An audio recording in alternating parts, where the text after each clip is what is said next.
Dun.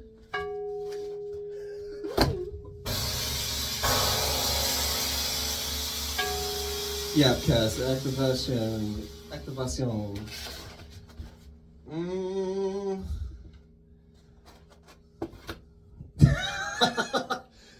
So we could, Yup. Didn't put under the pressure. You should have got the opening. Oh yeah. It's still echoing. Hello? Hello? Who took your money? No. Here, we'll turn off the echo. Here, you're gonna test it again. Hello. Your mic's working. Why Mine am I the check. only one that's echoing? Listen. There we go. There we go. Yeah, okay. That's legit. Should we can Hello? Let me talk louder. Hold on. we can slowly bring it Hi. How are you doing today, sir? Obama's back. 2025. in.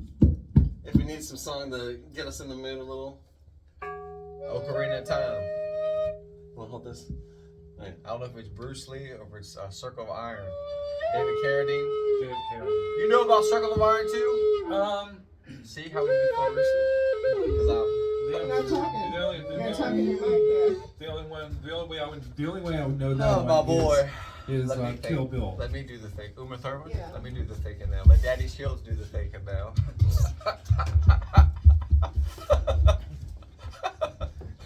Who is? Come on. A left-handed Libra at your service. Come on. I could do this all day long. Even the genius has questions. We got some couple new peoples. We got Dragon, of course, Rabbit. Listen. Just James. My mother named me James. Terrah. Legit. Just Terrah. James. Yay. James, plural. What is something? A scholar and a gentleman. Some people are getting upset, and there's some good results from some AI. Let's see, Amazon just fired 40,000 people from their corporate office and was like, oh, if people, that should make more people upset, and we should be like, we need people power. And so, I guess it's tough love-ish. I don't know. All depends on how you look at it. I mean, are we talking? You're saying that the the corporate execs that got fired, or some other people?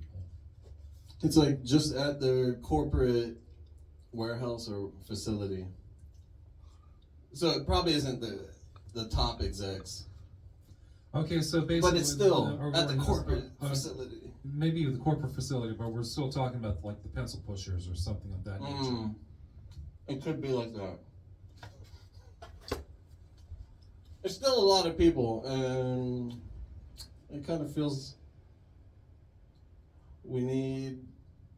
I'm all for people power, but maybe it's also, it could be seen as a bad thing if robots are taking the jobs, but it's kind of like there's also, it's a transition. So maybe we're coming into a society, if we don't have as many maybe exploitative labor jobs, then people have more time to be creative and do what they really love. That's what I was gonna say. Yeah. Or to be able to find themselves I concur. and heal. But hopefully we can have a good system of a nation or a government or a community to help us with our basic needs. Mm-hmm. So we're actually talking. We're actually looking at the variations of transitions from one form of society into another form of society that we can actually all appreciate becoming a lot more than what we are right at this point, contributing to society, but also at the same time trying to like develop that sense of community on a massive scale that we don't have to be like exploited for any kind of monetary value or anything of that nature. It's interesting because instead of telling everybody, oh, let's all quit our jobs, we kind of need a safety net. Gimmicks. But then when you're forced to it by the inefficiencies and ineffectivenesses of the current employers, how they collect all the monopolies of all the jobs, but then they're quitting people. Like, hey, the only work left is warehouse jobs, and then pow. They're like, robots can do the same thing. Yeah, but robots are devoid of motion. Oh, put your mic close. Oh, robots are devoid of motion. Robots don't have, they're not humans. That's the only catch in that. They hate rust. Yeah. Human beings can too in a different facet of the fault, but not in that aspect. It's a robot. It doesn't get happy. It doesn't get sad. It just runs program. They can't understand your madness level. But on a larger scale, do we want to look at how AI in itself takes from us our humanity and our intellectual property? No, I concur wholly. A past business man. Well, hold on. Yeah, of course. But here, all right. Hold on, let me think. And what it's doing to the environment. Thinking. Yeah, taking your hands out of the thinking collective of think tanks, people with the variations of who develop all these, who were supposed to be like the leaders of our nation, but are basically, let's just say they're the upper class twits that can't think for anything, and they try to make all these decisions, bringing in AI so they don't even have to think. And that's what's going to be leading us to a possibility that we're all going to be controlled by some kind of like artificial intelligence force. I mean, we've seen this like in various forms of our communications, like in let's say the movies, versions of it, like in how should I say, iRobot. Isaac Asimov predicted something of this nature. We also had the idea given to us as if an AI system became intelligent enough through like Skynet in the Terminator series, and therefore we have all. But there is a relationship, idealistic factors. Frank Herbert talked about the Butlerian jihad in his book in the Dune series, where all these thinking machines and robots became like the servants of mankind. Man deteriorates into a state of apathy, and eventually the robots take over, and then becomes the Great Revolt, our revolt against machines. It's been seen also in the animated series, or the animated portions of The Matrix, called the Animatrix, where they talk about this. It was a two-part system called the Second Renaissance, where they actually come across a robot that went against its masters, and they decided to actually put the robot onto destruction. And then came a consensus amongst the people to actually start destroying these machines. But some of these machines were like clear thinkers, and they actually separated themselves into a new society, built up their own cities called 01, which is in the cradle of civilization. If you actually look at it, like in Saudi Arabia, Iraq. Then they started exploiting their own versions. They didn't think about it. They didn't look at it from the monetary value. They knew how to exactly say that the monetary system is mankind's definitive weakness. So they increased their profits without even taking a profit. Interesting. There was a take that they put the one AI robot in like some kind of just whatever mundane task. Commonplace, mundane meaning commonplace.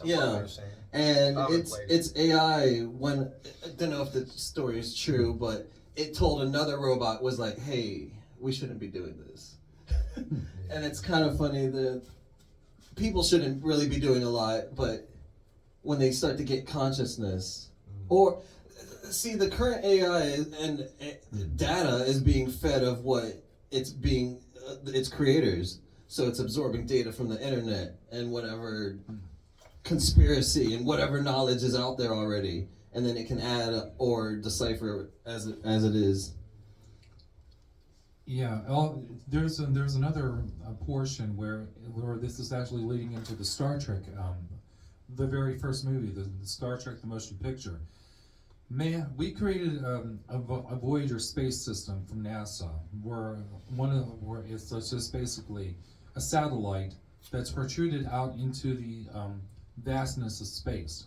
So Voyager 6 eventually comes across, disappeared in what they call a black hole, and comes across a computer world of sentient robotic beings.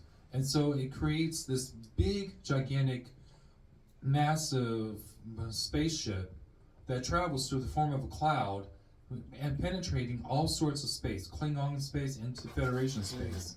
And when Kirk finally realizes that the Voyager's program, the Voyager probe was looking for its creator, and the representation of one of the crew members that was taken as a computer alien probe was saying, that's not logical. Humans are not true life forms.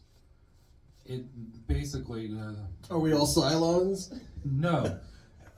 No. In the universe where Star Trek is, there's been some thought theories as to where the Borg actually came from too. Oh. So the human, it's that collective consciousness where we are all assimilated as part man, part machine, but part of a consciousness, a hive mindset. The we. The we, the what, us. The we, as the Pleiadians say. It's almost like really as separated as and divided as they try to keep everybody or stuff and things. It seems we keep, no matter what, coming together. We could feel like that maybe Skynet and robot kind of stuff is kind of scary, but if we... So I like that you get the messages from movies. I do as well, but we get messages psychically. Right. And for instance, and through my dream state. Closer. Yeah. Can you hear me? Yeah, that's okay. My dream about AI, I think I've told you guys, but I'll mention it again.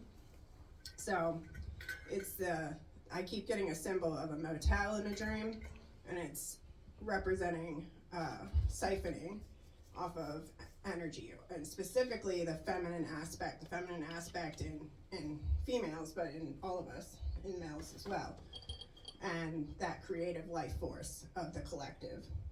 And in the dream, I'm in there, and my purse gets taken away, which I'm thinking this is representing the sacral energy, the creative energy, and abundant energy. So solar plexus as well. But I think it's representing for the entire collective of humanity. And I see a robotic arm coming out and taking money out, coins, repeatedly. And then we leave there. We go to a what do you call it? Like just a large building, like apartment building. And I often see that as a representation of ascension, going up in an elevator or lowering down to do shadow work and, going down. And in this specific one, after leaving there, I just look around. I'm passing by the people in the waiting room there, and I'm going up the elevator, and I see Elon sitting there. Uh-oh. So, yeah. But that was the AI dream. I know a lot's been coming up about him, and it feels like the more money they need or people need, the bigger of a twat you are. It's just, wow, they can do so much. We can do so much with $1,000. We can do so much with like 10,000 or 100,000 or 1 million if we're able to have that. But to have billions and then just try to even want to be a trillionaire. It's all alchemy, and you don't get something without taking something. And I've heard from, is it Bloomberg or something? Michael Bloomberg. Is that the main dude from behind Microsoft kind of support? No, that's not. Besides Bill Gates, there's another dude. Michael Walker? Bloomberg. Somebody. Warren Buffett. Maybe. And they're like, I'm gonna donate all my money to the nonprofits after I'm about to die. I was like, you could do it. You could do it, meow. Oh. Just do it, meow, and even just a share. Sure. Yeah. Make a lot of sense. And that's a problem in society. The fact that we perceive someone being elite or above another due to the amount of financial means they might have. That's true. That gives away our power as a collective. Proletariat versus aristocracy. In other words, you're saying working class versus basic Western civilization, European history, American basically. I don't know. These people don't think, man. They don't think at a deep enough level. I think AI is only as good as the person. They'll keep it like an inch. Yeah, I think AI is only as good as the person.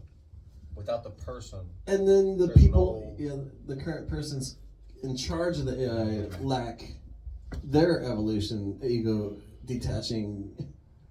They're just spiritual, their mental, their environmental, their giftingness, their lovingness. All that jazz, but they don't know the difference. You see evolution, but if they don't know the difference between Herbert Spencer and Charles Darwin, that would defeat the purpose. Of course. They don't know the difference. They know what it is, but if they don't know the difference, like you can have, like I was telling earlier, like you can give somebody $50. They can spend it on whatever, they can invest, they can do whatever they want. But if they don't know who you listed as Grant was, not everything to a T, but maybe some basic fun facts, maybe the Civil War at a basic level, what's more important? The person that has all this money or the knowledge behind the money, the education, even with the debts and bills and problems. I often wonder. Thank you. So thought. What was I going to say? I don't know. It's like they have to do the data. It's good to learn the history. Kind of, there were some scenes from Ultron of Marvel, and he would be humans can't do stuff. Look at all the war. And then what about all the scenes that you're forgetting, that you're just cherry picking of the bad parts of the humans? Look at the good parts. Oh, I know what I was going to say. So, yeah, we've been talking about how people who use Chat GPT often, that they start speaking like it. Like, how is that It's affecting dumbing the us brain? down even How more. is it affecting the brain? How is it actually changing the structure of how we think and how we utilize our own, our own thoughts and energetic flow? How is that actually affecting that? And what's that going to do to the collective? The more you use a product in a certain way, it's like you start to assimilate the idealisms, especially because once you're like you're attaching yourself, you're becoming part of like the culture. I mean, this is like, no offense to Taylor Swift and all, but all the Swifties and everything else. We have the Beatlemania. Bullshit. Well, we had Beatlemania a long time ago. We have like Grateful Dead's faithful ones called the Deadheads, and we have all sorts of like fanaticisms. But you start to pick up the culture and everything else around it. Some people would live directly into that culture, and that's fanaticism right there. But the assimilation of what we're going into is how you're exactly learning a language or learning a culture just by assimilating into it, by using it more and more often. And this is like what you see a lot of gamers as well. And we have people that play Minecraft a lot. We have people that play Call of Duty a lot.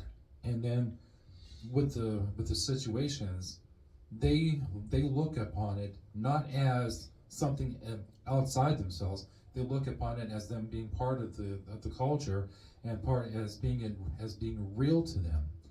And then you get to hear stories of like somebody calling the actual FBI for a SWAT squad to go to their opponent's house. So that's whatever we put into ourselves energetically, we begin to take on in a way, and the more you do that, such as if some of the music I've listened to, I had to kind of stop for a while, put a pause on it so I could find myself. Who am I in myself without the influence of that? And that's another problem of idolizing, like you said, musicians and people like that, Swift. Yeah. Yeah, the Swifties is what they call them. Yeah. Swifties. That's what they call them. Yeah. My little sister. It sounds like My Little Pony, but My Little Sister. I knew you were going to come up with that. I had a feeling that it was going to come up.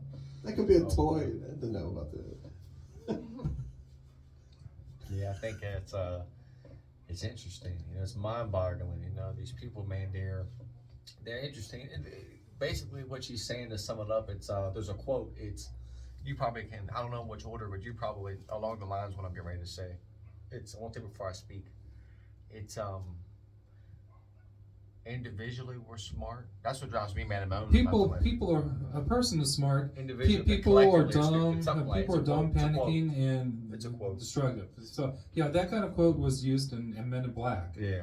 So like Kay was, Kay was telling Jay about the idea of like how an individual is like a lot smarter in certain cases, but when you have a collective of individuals, Never works. Radiio. I talked about that in my business management course at HEC in marketing. What'd you say about? Oh, that quote. I use the that quote. and various other quotes as part of my discussion boards. Also, people hate what they don't know and fear what they can't conquer. Mm-hmm. Conquer. Yeah, so there's a lot of idioms and adages that I sit back and I think. And then once you start to get to know something a little, then you can maybe build some bridges. It usually allows some space for bridgeness. You're learning, Genie. You're learning. It is tough because cultures, trends, whatever's popular, whoever tangs people can be really pedestaled, and there's a lot of pop. To understand the other can only help you better understand yourself. I concur, and that make a lot of sense. It's like, when you think about what I'm about to say. For example, everything has a source. Is that fair to say to an extent? Yeah. An original source of some insane. sort, right? Mm-hmm.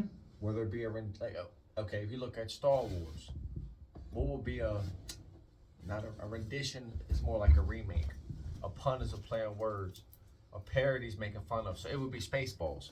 Yeah. Everything like a fanatic, an extremist, a fetish, a parody, a cult. All these different words that mean disorder, complex syndrome. All these different things have like different. All these things are like different. There are different ways of looking at one thing, right?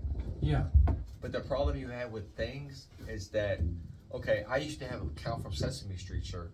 That was a rendition of Biggie counting money. My eBay or Poshmark account, I still have it saved. I used to have a Super Nintendo that had all the games together when I was in my relationship. I used to have which I'm going to try to buy another one or get it made at a t-shirt store. Mm-hmm. Pulp Fiction. My favorite Scooby-Doo character is Velma. Sitting on the bed with the lady with the legs crossed, with a bunch of stuff on the bed, reading. One of my favorite quotes from Abraham Lincoln is, "Better to remain silent and be thought of as a fool than to speak out of all doubt." And I used to have that shirt for a long, long time, and it made me think of I'm a deep thinker myself. So I have 3 sisters. I'm the left-handed one. I'm the one that has doctor's handwriting. So I know me. So I think that and I read a lot of classical stuff, but like Don Quixote, Last of the Mohicans, Winnie the Pooh, all the classics. So I think that I think that when you look at these things, it's like, okay, misconception like we were talking earlier, like republic, not a democracy. John Rolfe, not John Smith. I'll call you later. The other one, it's America Vespucci, not Christopher Columbus, from that one conversation. And I just think that the level of original, critical, and creative thinking, I don't think that AI could harvest that or channel that or harness that or harvest that in that sense. And I think that's something where you're gonna sitting down and having to cite your sources, CITE, and write and read. Just like as we get older, we lose our sense of humor, our sense of play.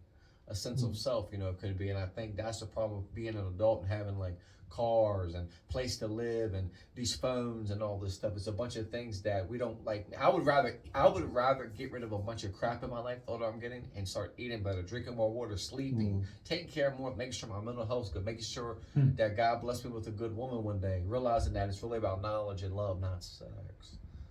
Betty Boop, Dorothy Dandridge, all your classic literature, your classical females, your classic hustlers, your classic thinkers.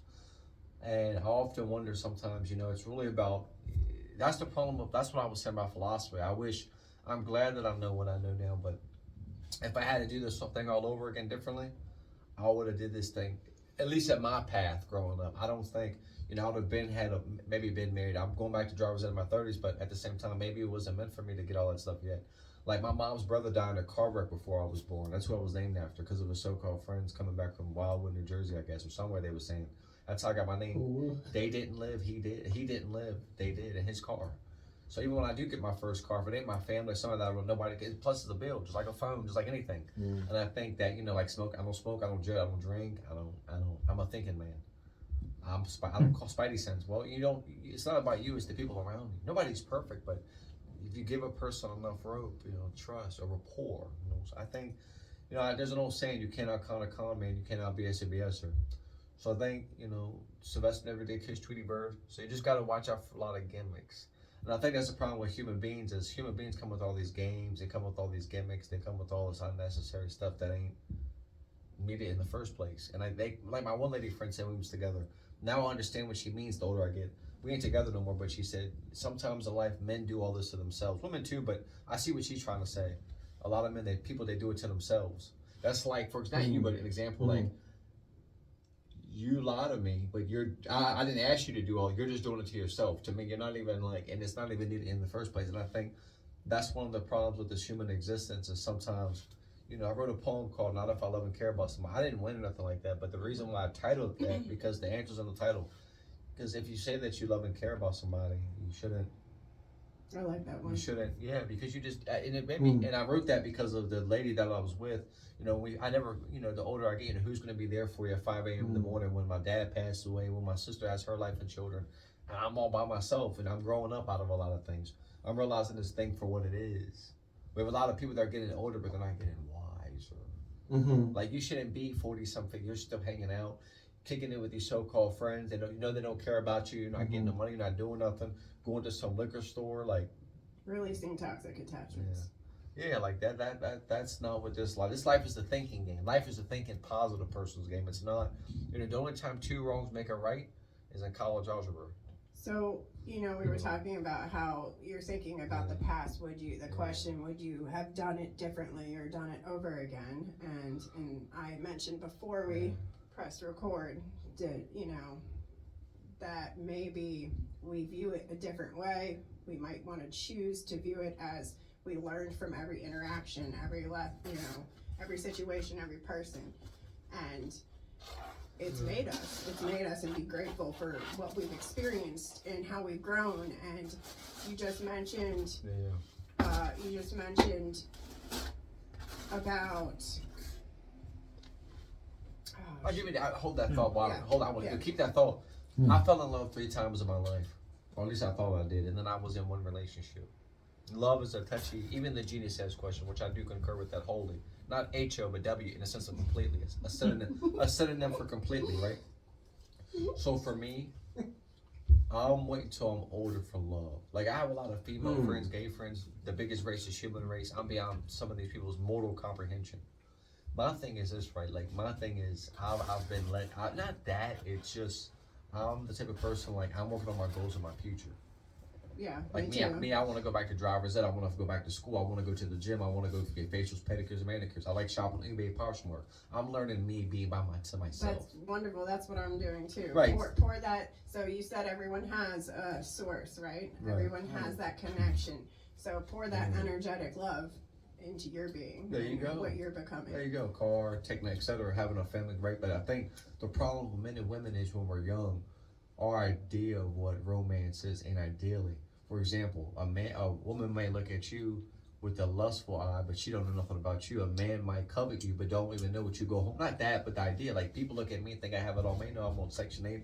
I get food stamps. I got other problems. I got a family that's nuts. So I don't care. I think because I don't operate like that. But I'm working on where am I going to be this time I'm 40. What type of life does James want? I want to go travel. Next year, I want to go see the Radio City Rockettes play in New York. I want to go.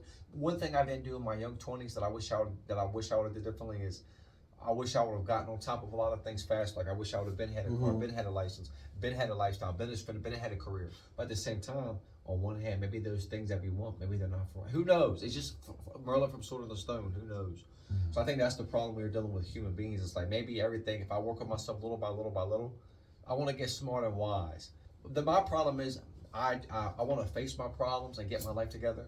Mental, emotional. I don't want to. A lot of people run from their problems. Yeah, don't skip. You got to do the work. Right. It's like accountability. It's and like, and I don't, and be genuine. But at the same time, I don't think I would want to go back and do my life all over again. No, That's a lot. Like, I fell in love with the girl from Afghanistan. We're still good friends. And then the other woman I fell in love with, there was never no closure, and a bunch of stuff happened. Then I was in one relationship, and then I broke up with her. She was way older than me. I was working at Macy's in 2019, and then different things happened, and then I never had a wife or children before, a house or car. She had all that prior to meeting me, so. That's why I look at people relationship differently. That's why I'm waiting to, because I've already been through a lot. She was left 10 too, but I'm working on my goals and my future priorities. Because a relationship can be a great thing, whatever you like or what you're into. But at the same time, there's a trade-off. And if you're not ready, if you don't know the difference between lust and love, you shouldn't be in a relationship. If you're going to lie to somebody or even think about it or come up with some BS conversation and perplexing or whatever, well, you shouldn't even be in a relationship in the first place. Why should I be in a relationship with somebody and I know they're lying to me? Without even me just knowing. So I just think that me working on me and getting along with everybody, I'm cool with that. And then once I work on everything on my to-do list, I would rather be in one healthy relationship than to be with somebody just to say that I'm with somebody. I think that's what I'm trying to say. And if we all do this and all heal internally in that way and feel whole in oneself, then how is that going to reflect into society, into each relationship, into this entire web of consciousness? I agree. We added this to Yachaka question yourselves and others to improve yourselves and others. It's kind of like our vibe. We don't even have to force anybody to do anything. You don't have to give money to the environment. You don't have to do anything. We don't have to tell anybody to do anything. But we should be like a little drop, a little beacon, and people can be inspired from our genuine efforts. Like, hey, we don't need anything really from anybody, but together we are strong. Divided, weak. Together, Tatik, strong. No doubt, that's true. No doubt, that's true. All the drip drops, we are the wave. We are the wave. This is the wave. We're already living the wave. And there's multiple waves, and then even smaller than the wave once we're all combined. Then there's the ocean. But then there's multiple oceans. But then oceans can dry out. But then they go deeper than their mystery. It's just infinite. Yeah. We have infinite potential. And then we don't. I'm gonna feel that this is not our first life. This is like a new game. So then we keep leveling up and feel like at our core, we can keep continuing genuinely from our core of what we've learned before. And so that we're able to realize earlier, next times. And you mentioned deja vu the other day, or pay attention Oh to yeah, that. talk But about also that. during meditation, yesterday I believe, it came up, and I was doing a clearing and quantum clearing, and it came up something about the infinity, be at peace with that infinity loop, but it expands, and I saw a spiral going up. Well, the deja vu that I was actually referring to is when I was having a conversation with my mom, and she repeated something within like a split second of itself, and I'm like, I just caught wind of it because all of a sudden it brought up the idea of a glitch in the entire matrix system. So it makes it, the deja vus really do make it seem like a glitch, and it does a really good job on making us believe that everything is Well, that also extends into the actual idea of the Mendel theory, where it's like you think that something was one direction, but it turns out there was also something else at the same time. So both exist simultaneously, no matter what, in a lifetime or in a lifespan. And yeah, that's why we try to record as much history as possible. And when you start to destroy parts of history, you can't really destroy a lot of things, because some of the structures, say like the pyramids of Giza, Classic. some of the old monoliths, the Parthenon, any kind of like old structure, there are stories about those things that actually still echo throughout history. People still pass it down. The real. The same with religion. And the same with what we're talking about. Watching that Kung Pao movie. Oh yeah, we saw some Kung Pao. And then talking about Harry Potter having the same type of that chosen one to defeat this, blah blah blah blah blah blah. And these stories are brought down, and we are telling more. What You got movie's some coming good up stretch for me skills. now? What movie's coming up? Dr. Parnassus. You know that movie? I've heard of it. Yeah, that was really good. So that had a similar thing. They're telling a story throughout time, and the devil apparently wants to stop this story. It was like, hey, you're still here. It's still, you still exist. It was interesting. Well, prophecies are not always clear cut in some cases. I mean, we have like how many different prophets right now living today? Who knows? I've only heard about a few of them. Like there's also the Baba of that prophet, as well as another prophet who talked about this and sort of talks about certain things. Then of course we have the famous one, Nostradamus, who has like a list full of. That's the fortune. That's the Nostradamus is the not fortune teller. It's the Nostradamus. There's a pun. I'm not getting into that, but there's Get your mic. Nostradamus. Yeah. That's I don't want to say the phrase fortune teller, but that's not foresight, but that's the one that can. Yeah, there's a difference between fortune teller and it being a predictor of many different great things. But when it comes down to prophecies, we still have to fall within the idea of like the Oracle of Delphi, and how some of those prophecies were actually foretold for like the kings or whoever came up, and especially in the story of like Oedipus Rex, where Oedipus Psychology, right? Where Oedipus's father had a vision from the Oracle of Delphi saying that his son will kill him and marry his mother. Well, he got rid of his one son, and the prophecy came true after all, because let's just say he did not realize he contributed to making the prophecy happen. But instead of asking the questions of how we can prevent a prophecy from happening, we just allow it to happen and say that it's divine. It's divine. Prevention over cure is what we. I read that in high school as well, and I had a big resonance with it, that story. But I was just going to say the same thing. How can we, this energy of prophecy, of speaking things into existence, of creation, how can we create a new world and not tell that same story anymore and work together? Well, we have to. This is where it's like when we're saying, the more that you know about a past, not just your past, but a lot of other people's past, and you actually can see the storylines go from this direction. And this is where I'm going to have to say the biblical prophecies from Isaiah and Daniel, that sort of thing.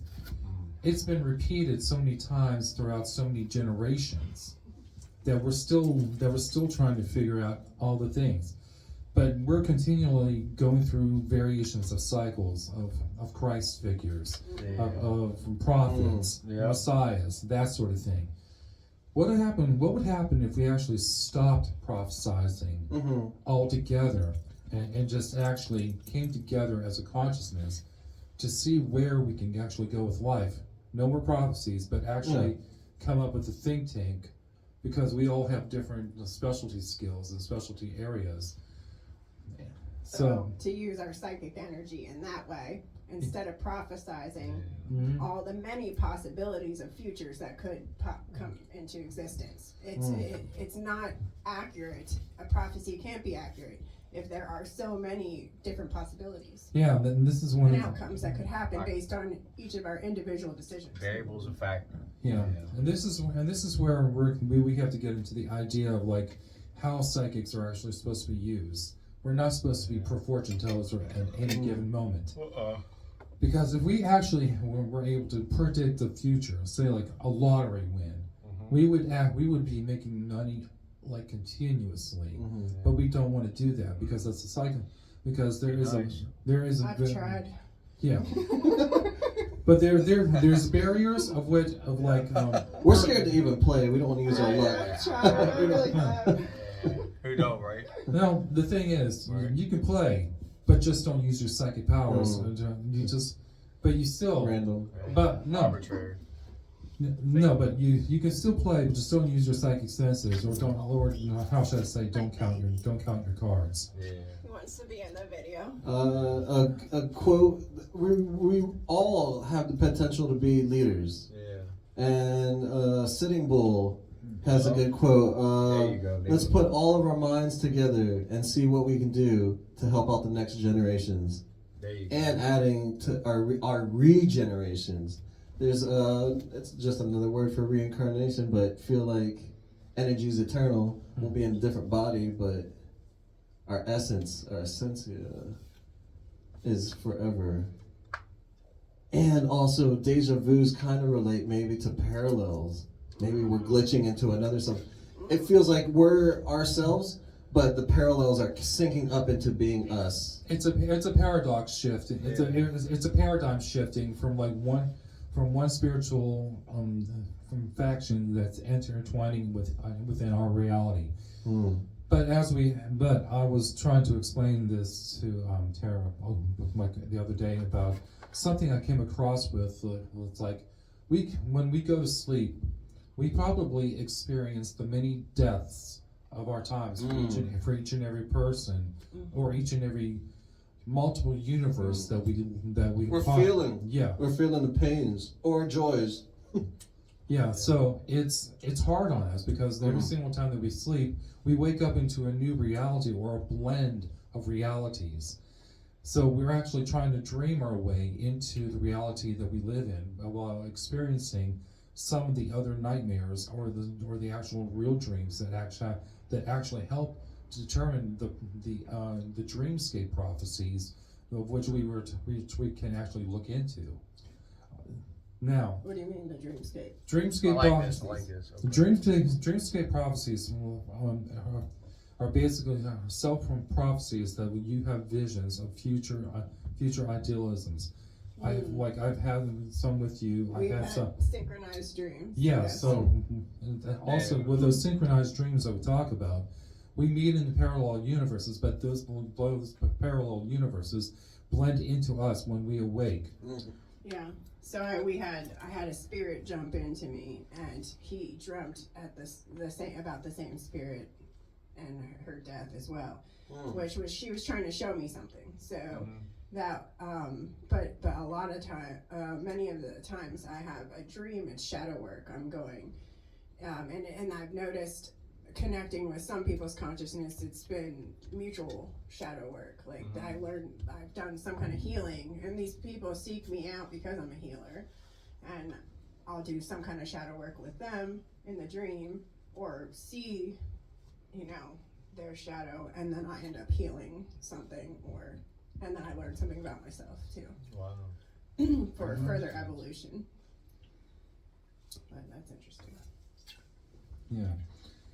Anyways, getting back into the idealism of what prophecies have actually done, because Revelations was thought to be a major prophecy, especially in the book of the Bible. Revelations, or what we call the apocalypse, is actually what we call an unveiling or a revealing. So we're revealing ourselves in so many different cases. most of the Christian groups that we talk about that are out there these days, these Adventists, evangelicals, and everything, and the ladders, they talk about, using the book of Revelations to actually bring it into fruition, into the real world. Mm-hmm. Whereas there's actually the actual school of thought as the Bible being an allegory, especially Metaphorical too. Yeah. Like the cave. Inspirational. Yeah. Yes, they do. And so the Philosophical. Bible has a 2 to 3 way part system. And everything else. We all know what the Bible code is, right? When they took like the Hebrew text, put it into a codified system, and they were able to predict certain events using the Bible. I've heard this kind of story discussion a while back when I was studying the course of Revelations and end of time prophecies. But when we were also talking about the actual course of the Bible, we're talking about a historical narrative from a point of view. I mean, we're talking about the course of like one person, like the point of view going from Adam and Eve, not from say like the other, like any other kind of humans that were in existence beforehand. Let's say Tiamat and Apsu and their children. So there's all sorts of revealing correlations from mythological standpoints that are basic within the actual first book of the Bible, Genesis, that leads up to the Great Flood. And that is also talked about in many other religions, many other historical factors. Around the world, there's tribes, there's people. They all have their own account of the flood. Yeah, it's really interesting. How do only like a group of people saving all the animals survive when there's like thousands of people who did too? Well, you also have to think about the idea that because you're also dealing with a group of people. I mean, Control is a fact. Yeah, History. but so they say a group of people now wants to actually put this particular narrative as the main goal, saying, yeah, we have the power to actually ideally put this into all mankind, and this is what happened during the Dark Ages, especially after the Council of Nicaea codified the religion to inject that fear into the masses. Yeah, so this is where bulliness, fear, For control. for at least 300 years, called the Dark Ages, like around after the year 500. This what has actually helped to build us land into the First Crusade, into the First Crusading systems, which is still like the basic ideas of like where our Arthurian legends come from. King Arthur. Yes. I'll follow what you're saying. So Okay. there's various forms that have come down from the mythological tellings. Excalibur itself, the sword, has a basis of Thor's hammer. Powerful objects, powerful. Yeah, only tools. Only like a chosen one can wield. Only the chosen one can wield the power. That's why. That's why when you look at myths and legends, like when you look at King Arthur, Knights of the Round Table, or Robin Hood, like you said, only a person can, when you look at the Sword in the Stone, it's Archimedes, Merlin, But we are all chosen the owl, if we choose sagacity. ourselves, all the each wisdom. other. We choose you, Pikachu. Probably wouldn't, but yeah. So back to you talking about. Back to the focal point. You're talking about the deaths of alternate years. Yeah. I Nice suppose. So a huge part of my spiritual experience and awakening the past 2 years, it felt like repetitive deaths of parts of self.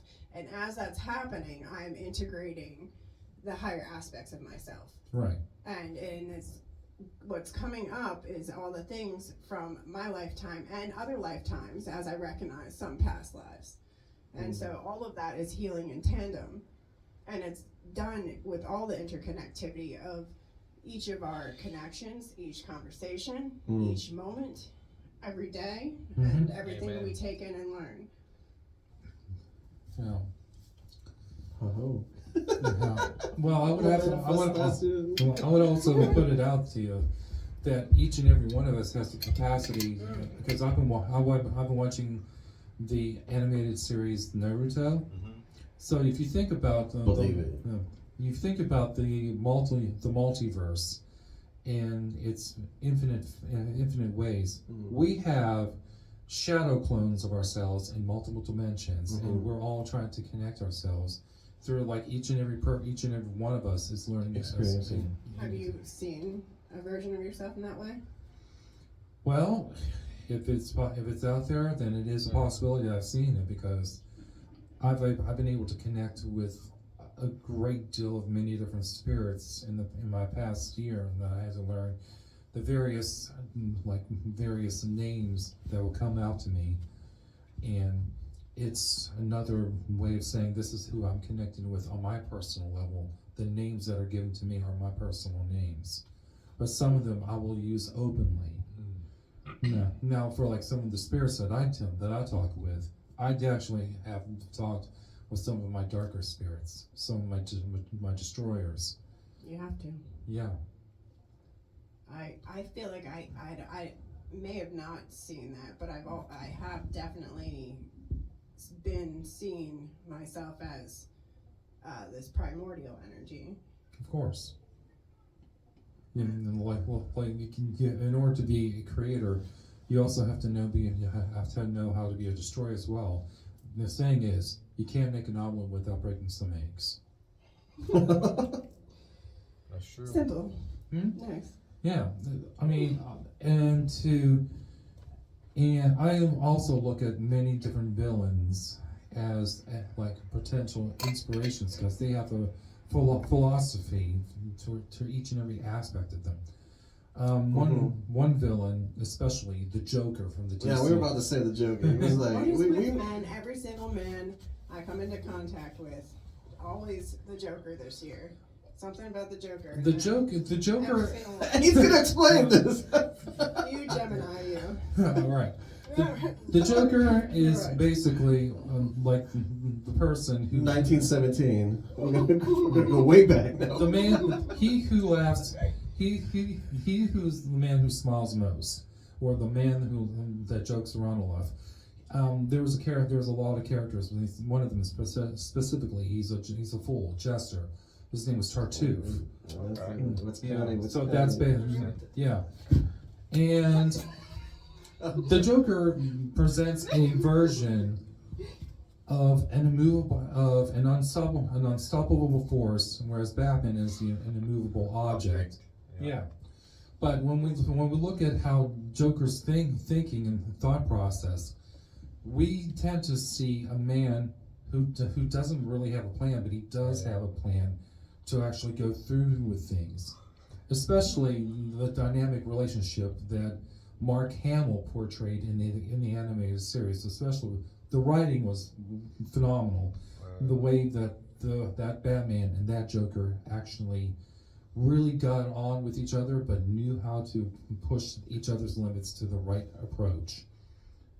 So is this archetype represented as the Heyoka empath? You know, that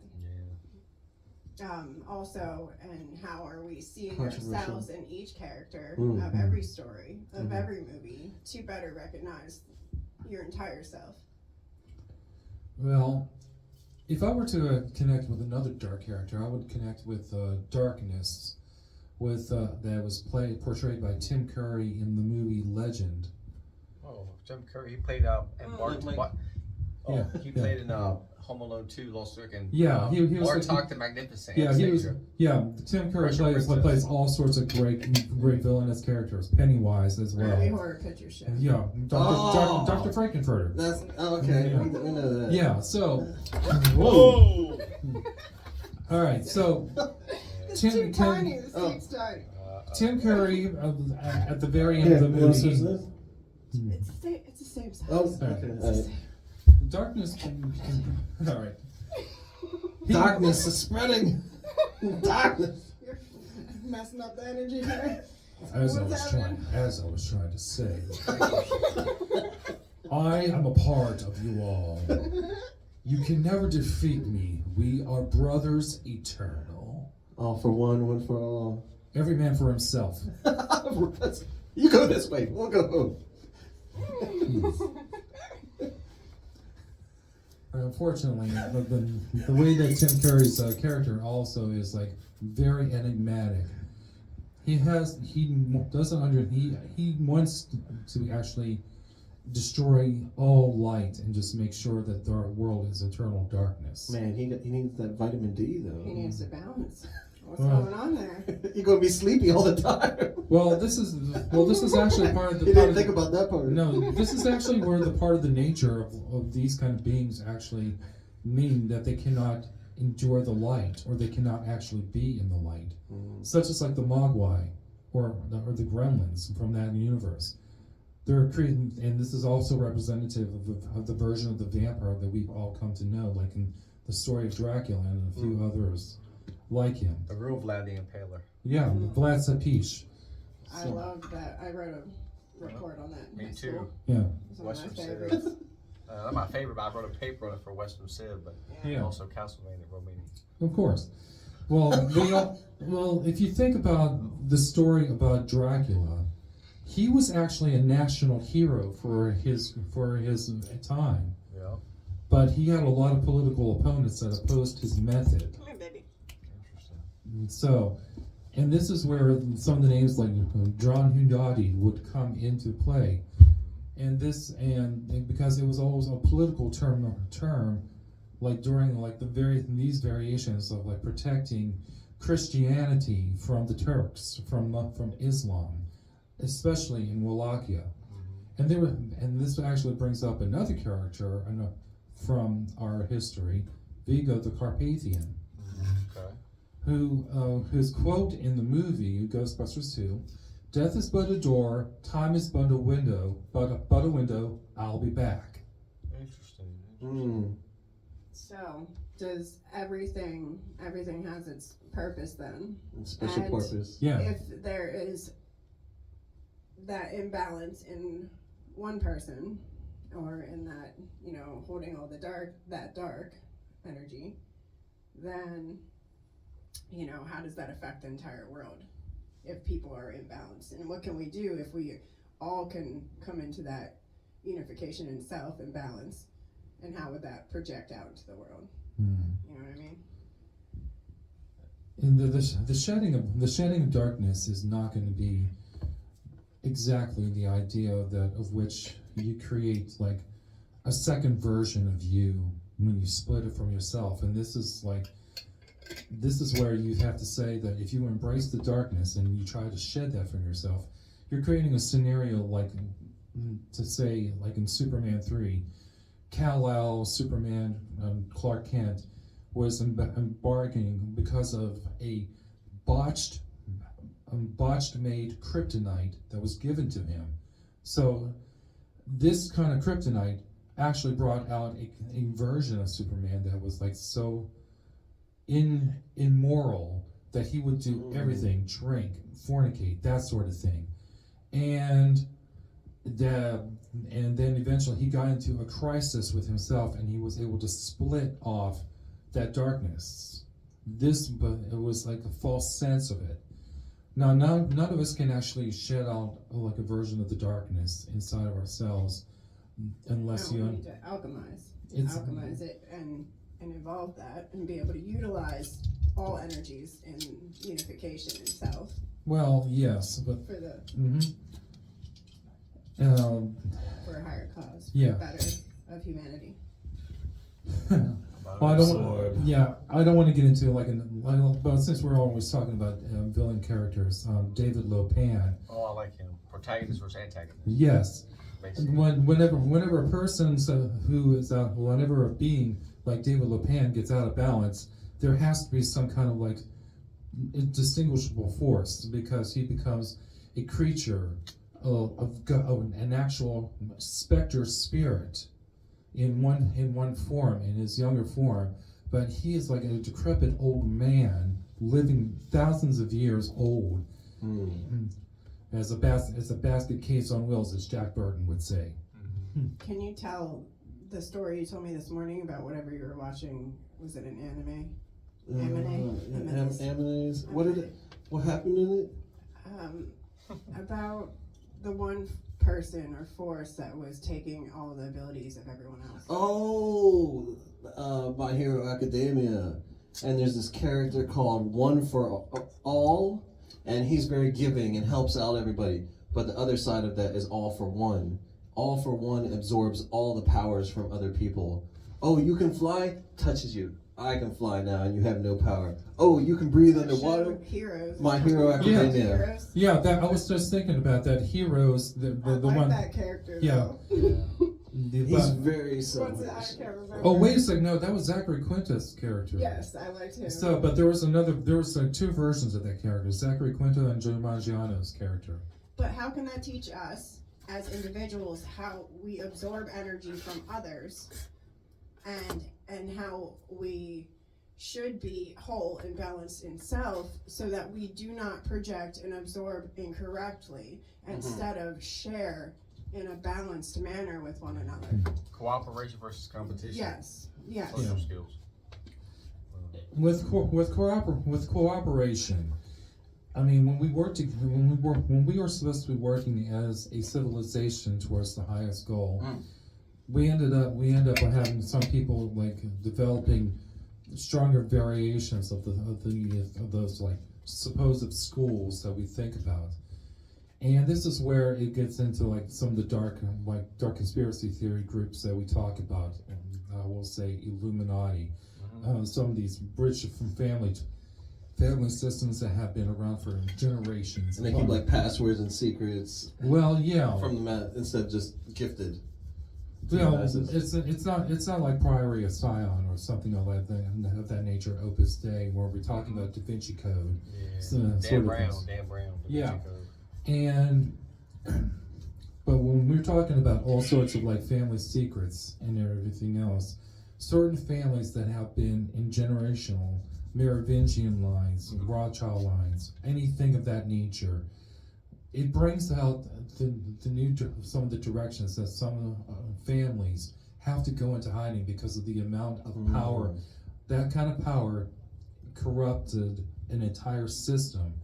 And so when you're thinking about how, I'm going to have to say this, you know, this thing about New King's Day, a part of my thought process did not just extend to the jerk off in office.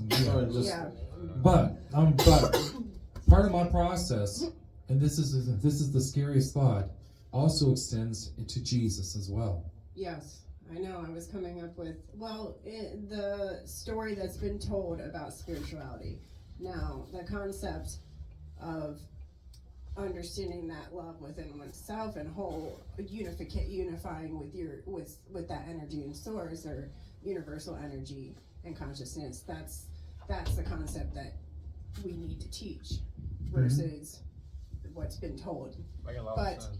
But yes, and you're saying, but those families and these other systems, that elite, you know, it's really just it's just false. You're saying that too with no kings, that even more so than Trump. Certain. I mean, we have to, but and It's then a vibe. Yeah, the vibe. but now. The whole situation came also to a different version.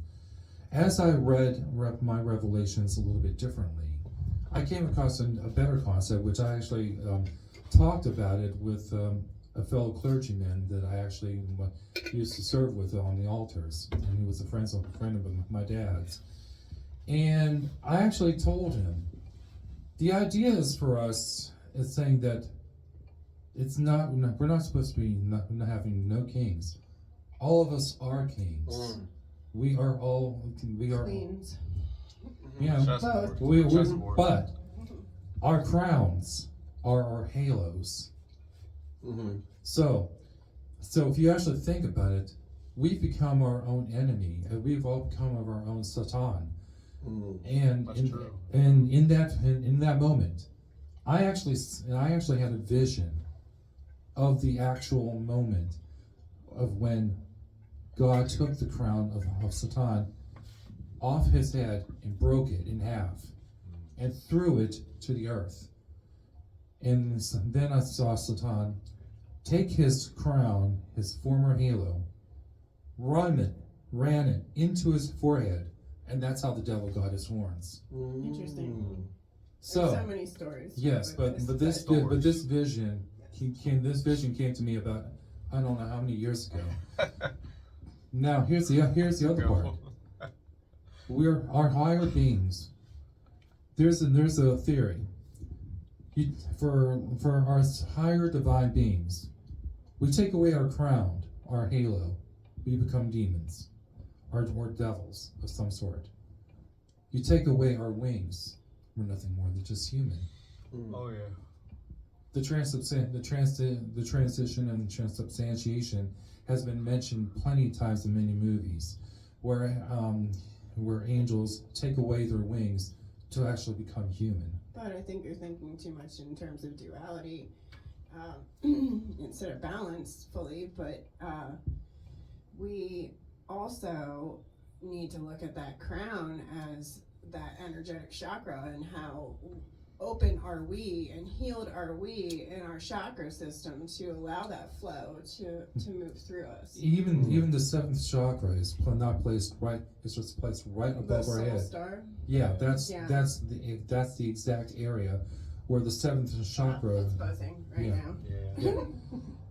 Because if you actually take a look at the symbol of the Caduceus, the two intertwining snakes that are winding up, the ethereal body and the spiritual body combined together around that central pillar actually intertwines it, rising up like a spiral, the Kundalini, through all seven chakras, making that the peak, and then sprouting the wings and creating our halos. Yeah, so it's just the representation of energy through presented in these stories and through religion and spirituality. Yeah.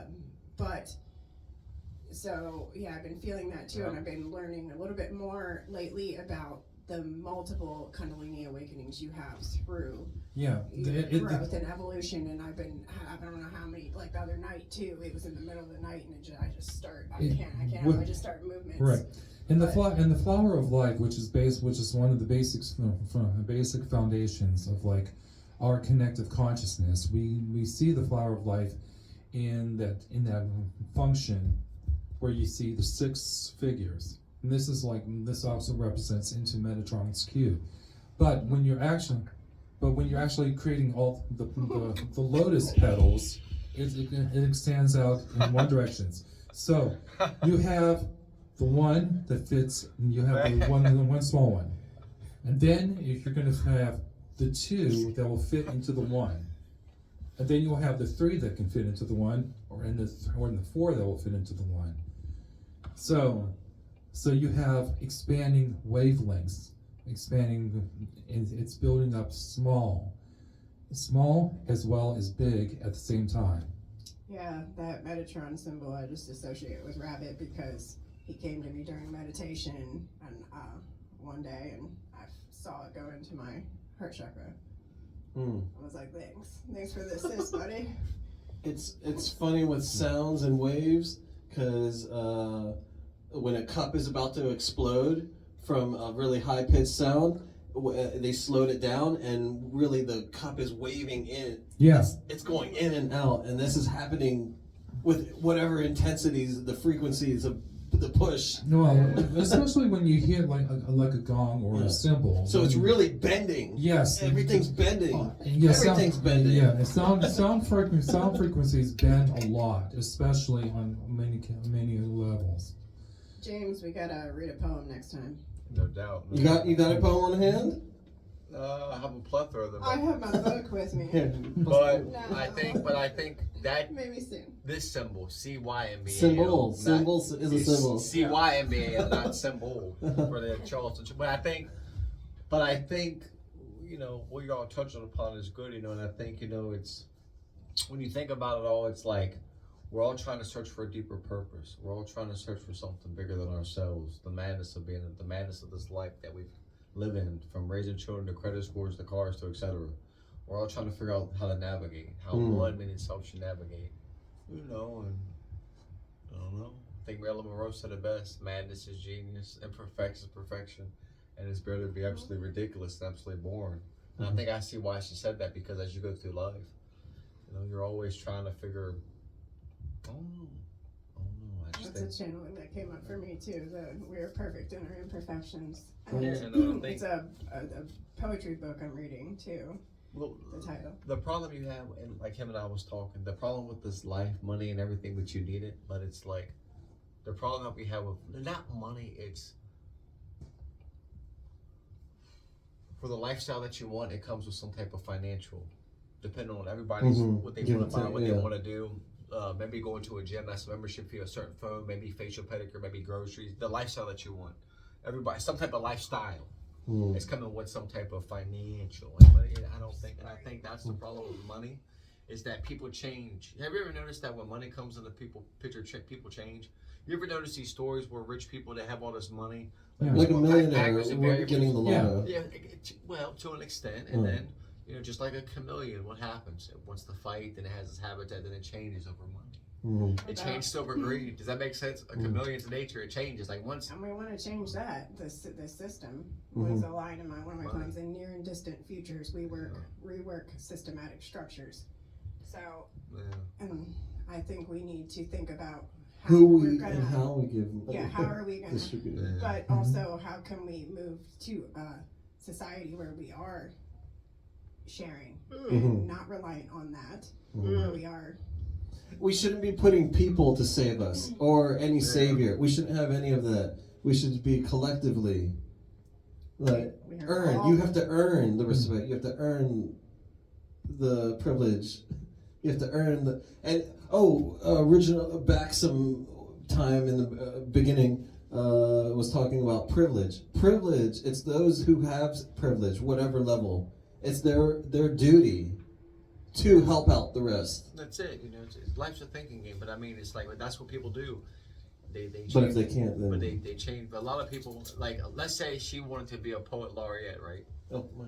Let's say she wanted to be a poet, or we were small, like the journey, right? How different things happen, and people don't capitalize on opportunity, depending on what it is. One could say, in that sense of capitalize. Okay, I'll give you an example, right? Last year I was an election judge, right? I'm a Renaissance person. So I like all types. I don't know what's that thing I do. So I was reading the Herald Mail or the local paper at Stop and Go. This was just something else. Huh? Closer. Yeah. Okay. This was something in the paper at the local store.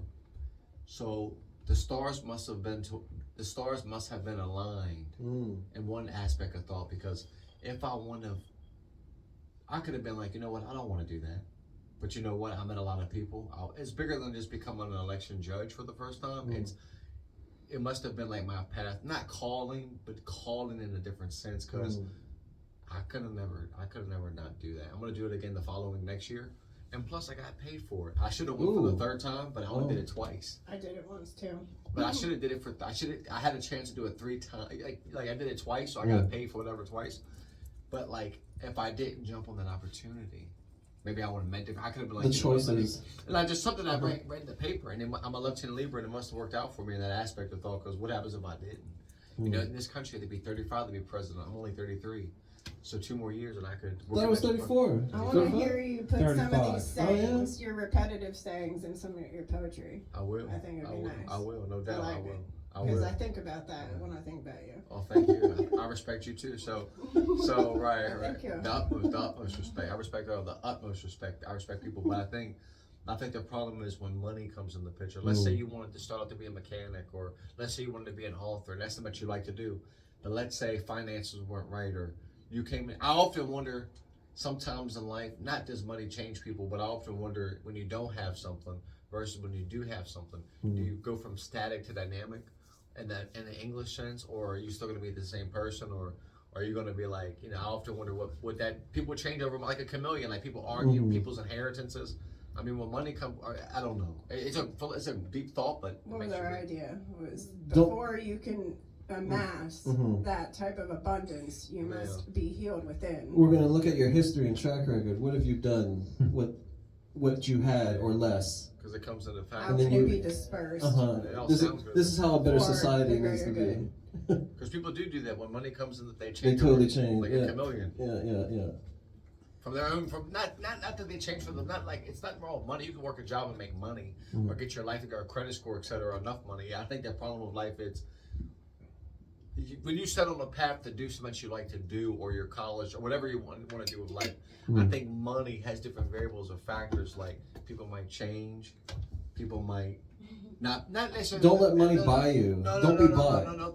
That's true in some facets. I mean, I'm trying to get to a third, more like in the sense of like, let's How say. do you know how you would feel if you haven't been there yet? See what I'm saying? But right. At least in this lifetime. Well, that's true, but then like the females or men are different. Like women, they like me. If I ever come into a bunch, I'm paying all my debts and bills. I'm going to go get a facial, pedicure, manicure. I ain't gonna lie. Walk your claws. I'm paying all my college debt. I always wanted the yellow Audi convertible. Nah, I'm kidding. But my favorite color is yellow, and it sounds good though, right?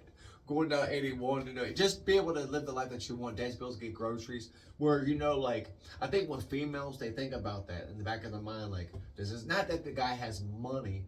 But in a realism sense, we know that life as adults, that's what I meant by adult logic. We know that this thing costs. I don't think about that. No, not money in that aspect, but it's not like that. But in a growing up, I don't know, like adult logic versus child logic. Like I just know that in the back of your, not money, but it's the idea of like the general way of thinking is human. It's a form of energy that you're trying to tap into a reserve system that you can actually.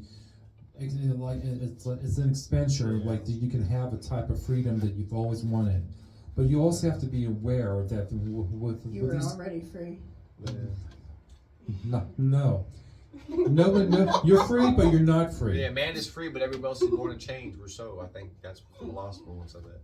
Yeah, but the illusion of our freedom is still in question. I don't know. I mean, shouldn't you decide if your mind is free? I think our mind is free, but I think we're enslaved. We're not a slave, but we're enslaved. If you have a car, if you have these smartphones, if you have your name, last name, social, all these debts and bills associated with that, I think maybe we're free in some aspect, but we're enslaved in other aspects. You can only allow it to. You're the only one that can allow it to enslave you. I mean, that's true too, I guess. If it's not mentally enslaving you, then it's an illusion itself. Everything that you own ends up owning you. Yeah, that's true. And you don't really own anything. Yeah, we don't really own anything. Like, we work hard to save up for a lot of musical instruments. If there was just a musical instrument library where we could rent something. Okay, so if it's not if it's not ownership, then it's more like the possession of such idealism. So like we're trying to possess a certain amount of things that we want in our lives. There are no real possessions. No, because we still need to possess some, like be positioned with something and have an attachment. I disagree, though. I don't think we need to have that attachment to anything or our creations.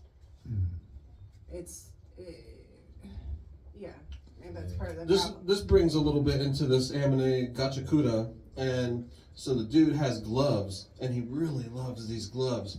Then it starts to manifest, and it gets a little soul energy, and then it has some power. And really, we're alive, and objects that are inanimate, they came from something. They have some spirit. No matter how many times, if a stone has energy, stuff that didn't have any energy, it can get energy. Stuff that has energy, it can be drained. And how can we really You can purify possess anything if we are one with it all? It is all the same. That's true. So, Really, then it is an illusion. Then it's all confusing, but it kind of makes sense. I don't know. I feel it. I feel it. So, are you really attached to your thoughts, or are you an actual construct and saying these things right in front of everybody else? Is somebody thinking this for us? Are we? Oh, This is a test. Yeah. So that's the real test right there. See, I'm a construct myself. You basically, the creator of all existence put me in here as a testament to certain things. I have my role in this. You're the creator, though. If you're one with everything. See that? No, but here's the problem. Everybody thinks that they're the creator, but there's only one prime node. This gets into the most dangerous conversations about. I don't think it's dangerous. I think we are all coming into that unified self and integration of self, which then we then understand that we are one with everything. You are the creator then, but there has to be a certain understanding of your own ego and a certain understanding of self in order for that not to project into the world, into our realities in a way that's harmful. Are we benevolent or malevolent? We have to. Benevolence is the nice one. We right? have to be both in order to understand the Yang, yang. mechanisms. Because if you don't understand how to be both, it's almost like man versus female. Like we can Feminine, No masculine. verses. No, it's almost We like are both. yeah, like you can With we can sympathize and empathize, but collaboration. vicariously. But at the end of the day, we're never really going to know internal versus external. Like it's almost like me saying, it's kind of like saying like, okay, like you can empathize and sympathize vicariously, but you, me, and him, we'll never know what it. We can empathize and learn by listening, but we'll until we have bear children for 9 months, or have periods, or go through mood disorders, or everything. There's probably a big book written on all this stuff vicariously. We will never. Just like the differences between it's mental madness. It's all mental madness. We can, I don't know. We can That's try how to bad sympathize and mental madness is. relate, but we can never actually be in anybody else's shoes. We It's can like- try to be, but we will know not a single person. They're like, you haven't done this unless you've been in my shoes, but we haven't been in anybody's shoes. Through my awakening experience, I had the experience of being all people of all time, in all things. Everything, everywhere, all Yes. at once. Yeah, exactly. So I don't know, and maybe that's the super empath in me, Yeah. and that I feel like I can, because I'm a healer, I can feel how you feel. I can feel how someone else feels if I allow that to open up. Now I've been too open before, and Almost. that's affected Boundaries me and as well. that. Yes. Yeah. Wow, that make a lot of sense. I just feel like at the end of the day, it's all, it's not. We're never gonna have this whole thing of life figured out. Like I said, Just when you know learn- something, You're learning from A little each bit. person, every interaction, and Yeah. every story. You are every character. You are all Yeah. things, and that's the best way to learn and integrate yourself fully.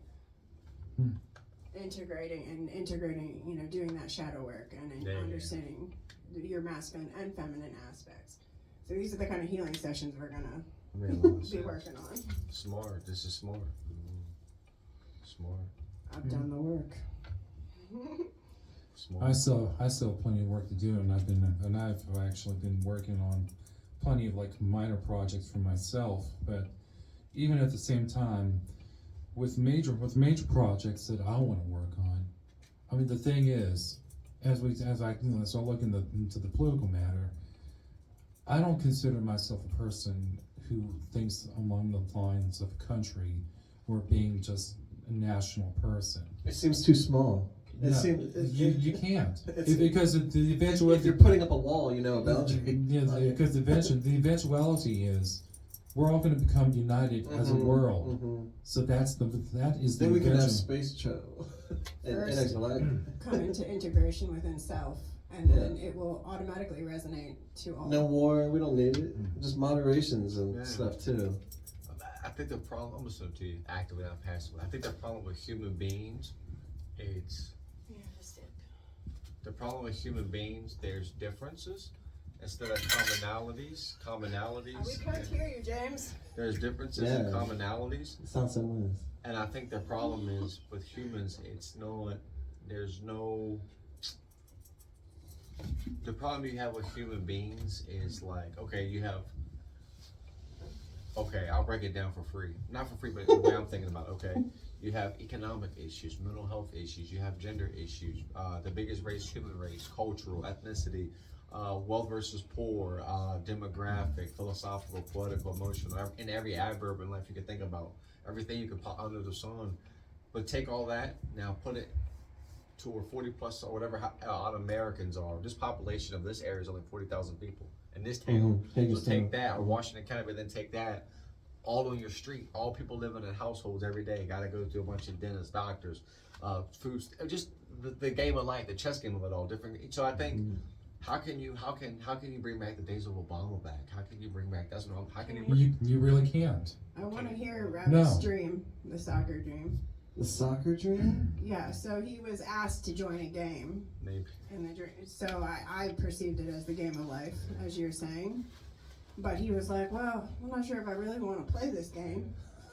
So is it part of the illusion itself to feel like it is a game, that it is this race, or argument, or when really we just all want to let go and be whole himself and experience that flow, that healed flow. I think when people have actually put like there's a prize at the end of the tunnel, and the construct is actually saying there can be only one, that's where it gets into the problematic. We are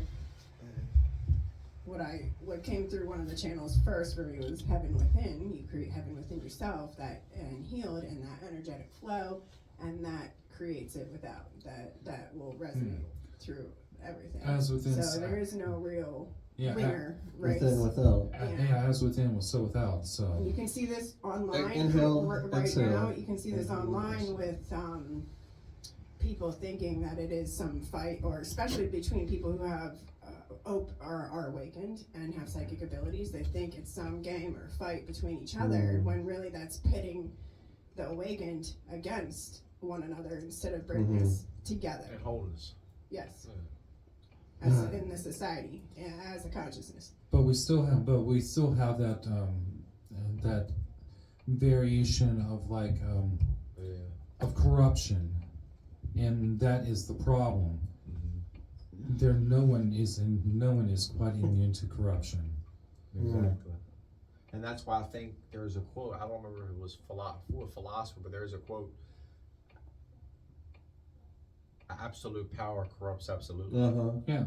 And I think that would interplay to what you're saying. And I think there's some truth in it. I think that's the problem with not authority, it's not King Louis. Totalitarian I think society. absolutism-ish. Hmm. Where I think that's the problem, is that absolute power corrupts absolutely. So I think when you give the wrong people giving power, the wrong then I think people and I think that's the problem with our politics, like Trump and all these components that are low, even that Oceana art. Any party. It's a symphony of destruction. Can we choose to let go of these sayings and stop using our energetic verbiage and words that we're creating, the words we speak from our mouth, and change all these sayings to create something new for the future? Are you saying instead of like words of divide, Like words he of just said, if you keep saying it and believing it and speaking it, then is that bringing it into giving that power? Yeah, it's how the expression is tell a lie long enough that it'll become believable.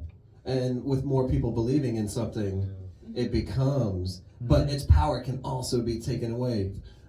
We've seen this with spirits and generational curses or tribal curses or beliefs. Like, we don't believe in hell. Even in the Greek, the word Hel was a deity. It's a lady, stop sending people to her house. Leave her alone. That's actually Norse, my friend. Yeah, well, But it's depicted differently. like, we don't believe on this eternal hellfire, and we always, maybe another name for that could be called accountability. Just like I just said, Just doing time. heaven within. Yeah. But also, When you're depressed, you're in hell. You're creating the hell within. Yeah. And when you're happy, you're heaven. By going internal and doing that shadow work, that's going to alleviate you and heal those aspects and allow it to release. But you also have to allow that energy to release in the right way, in a creative manner, in a way that's going to help the planet. Planet first, really. Yeah. Should be a basis agree. of politics or everything, of what to do with wealth, of what to do with resources. How does this cause and effect? The alchemic equation. You can't get something without taking something. It's true. I mean, you need to transmute. We need to think about stuff. It's Just a little bit of thinking. It's transmutation throughout so many different things. But also what we have, when we take something within, we also have to make sure that we're transmutating like everything else. And we're trying to take like the water of life and as the poison as it is and transmute it. This way we're actually becoming our own version of the Kwisatz Haderach. But Ooh, what's that? The universal super being. Oh, okay. I'm talking along the lines of Dune, Uh-huh. like with the actual school of the Bene Gesserits, where they had this prophecy about one would come, this voice from an outer world, and it's like a prophecy. You need somebody to save you. A Messiah, a Mahdi, Mm-hmm. and that would come and help cleanse the universe of corruption. But unfortunately, there is still corruption that happens, and then you begin this jihad. Across Holy war. Yeah. This, It is if we jihad choose means to holy be, war. right? Yes. We are all Yeah, this. correct. Yeah, so Other one stuff. so For the most part, with the somewhat. terms of any kind of a jihad, Yeah. and it's also like a Almost self-righteous. It's a crusade. Mm. And this extends to the idea of like that when you're searching for things like the Holy Grail. I mean, this is We are also the Holy Grail. Mm. We are all the answers. I waste all these resources and time. We can connect to all the answers within ourselves. but also at the same time you have to remember the family bloodlines are not quite the same as an actual spiritual connection. Blood, even though we're all practically the same blood, it's the actual core family lines that are always being hunted. Like core family lines, like original things? That's no. what you mean in reference to, like, he's talking about generational curses, things that travel down throughout lineage. I mean, we can look at it like just history itself of, say, for instance, the Holocaust, and that relating down through Jewish lines, or any other adversity or war or anything we take on within our DNA structure. Dissension. And how are we going to heal that in ourselves, and so that it doesn't affect our future generations? It feels like some negative information needs to be available, but we don't have to keep projecting it onto people. Like, don't feel that, don't learn this, feel this way. We should have the negative information available so that people can make, and also provide so people can make the better choices. Yeah. We can inspire each other, inspire ourselves. But we're not going to be able to get rid of the darkness as well. We can turn it into the little circle of the yin. Well, true alchemy would be to use it in a way that's beneficial. I would think. We can alchemize it. We can absorb it. We can nullify it, and we can reflect it. That's a good one, man. Yeah, but I think. Well, what did you say? I'm just, it's a balancing thing, balancing within ourselves. Yeah. And I mean, just like there are forces in the cosmos and everything, you know, we balance. It has to have a balance. Sure. So a lot of my poetry is about that.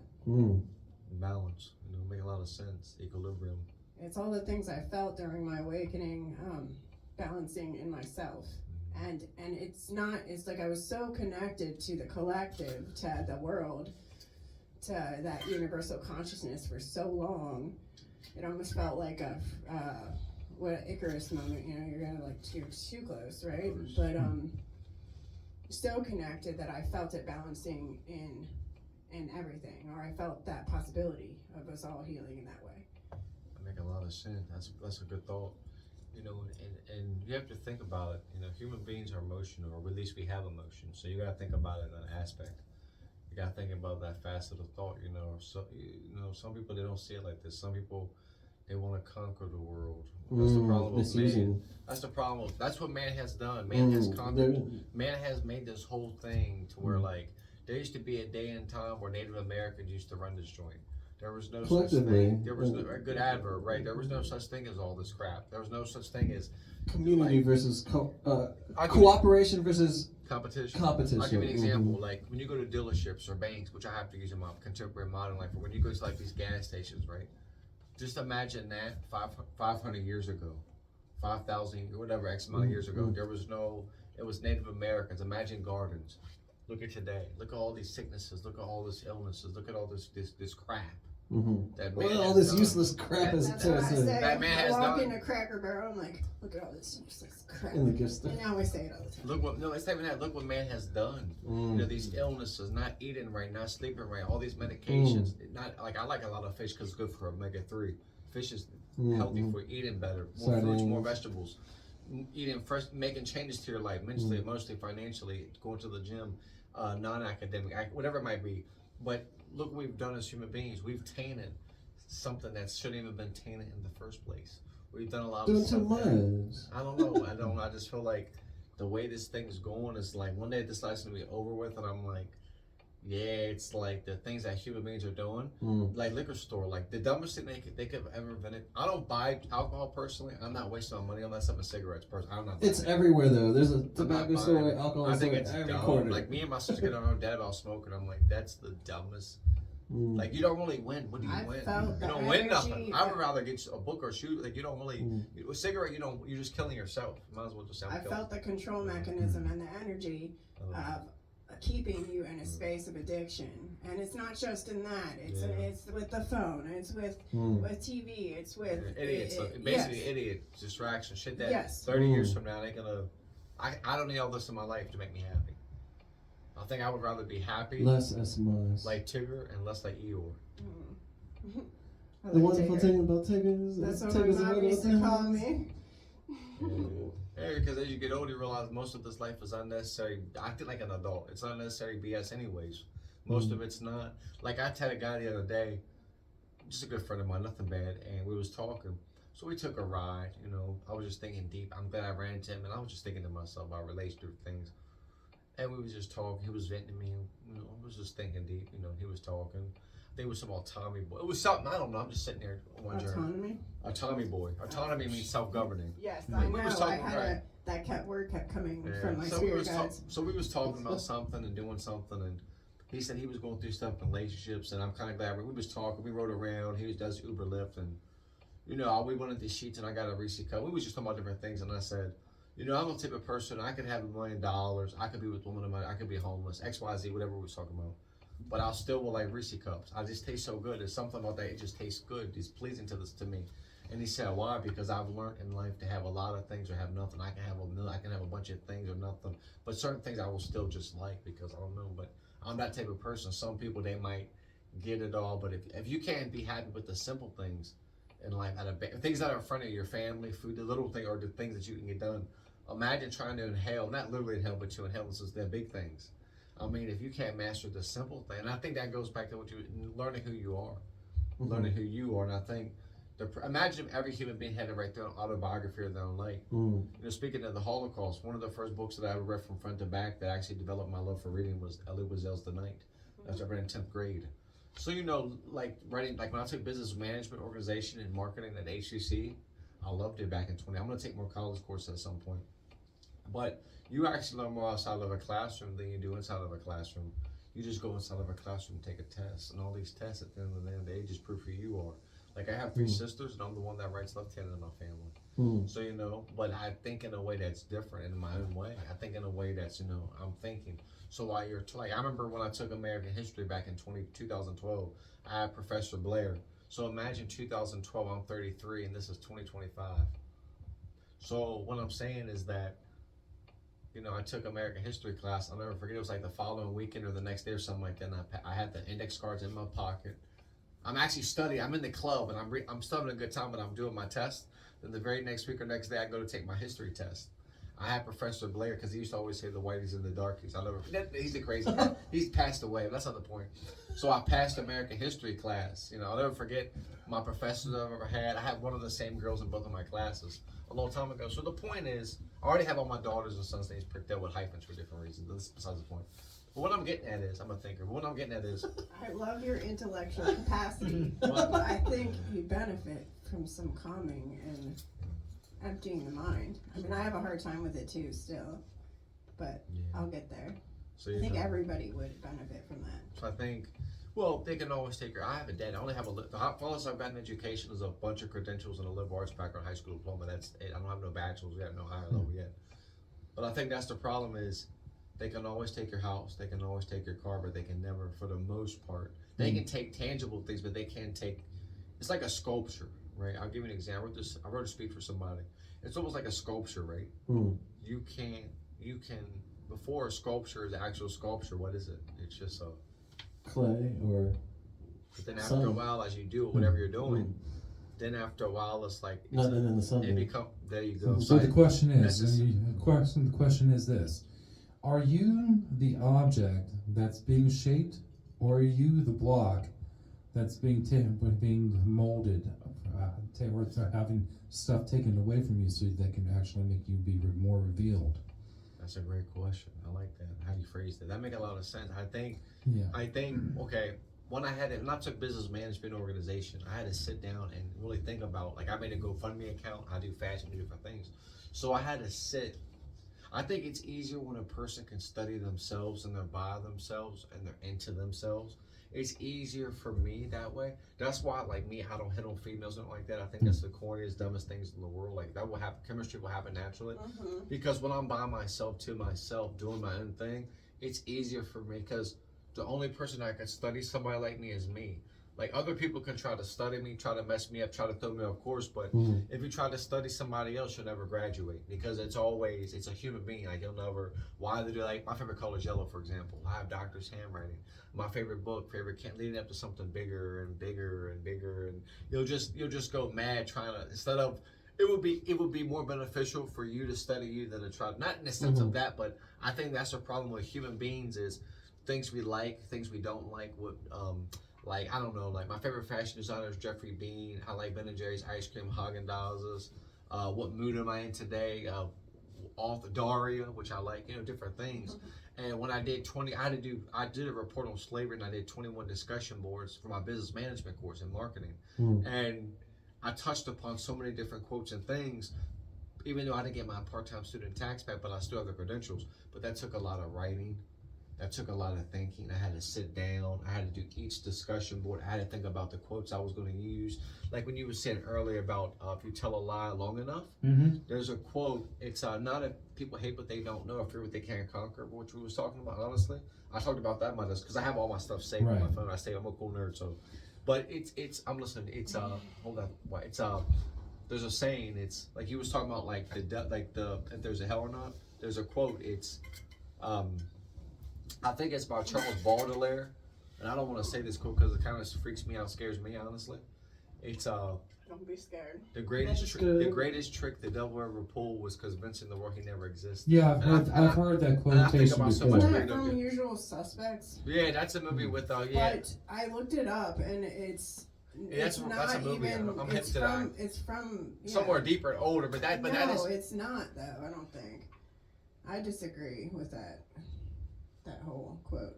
I don't know how many people have said that this year, and I'm like, I think there's a lot of quotes. That's because we're trying to understand it within ourselves, our own dark energy, our own sense of humanity, and who we are, and who we're becoming as a species, and the travesties that we perform and initiate on one another. But I think the problem, with human beings, it's like, okay, when I took business management, right, I talked about, I used a lot of quotes in that class, but I used a lot of quotes and then I articulated when I said in my story, then I broke them down and what they mean to me and what they mean. So like Abraham Lincoln, better to remain silent than to be thought of as a fool. I talked about that. I thought you just said that was Benjamin. You said earlier you said it was Benjamin Franklin. Maybe I missed that, but Abraham Lincoln. Or it could be all these quotes probably came from. But the point maybe that's part of the problem. Was I don't know. Maybe we can learn by speaking out too, but we also need to. I mean, I made that mistake too. Is too early on before I had a better understanding of myself. But at the same time, it helped me evolve. So.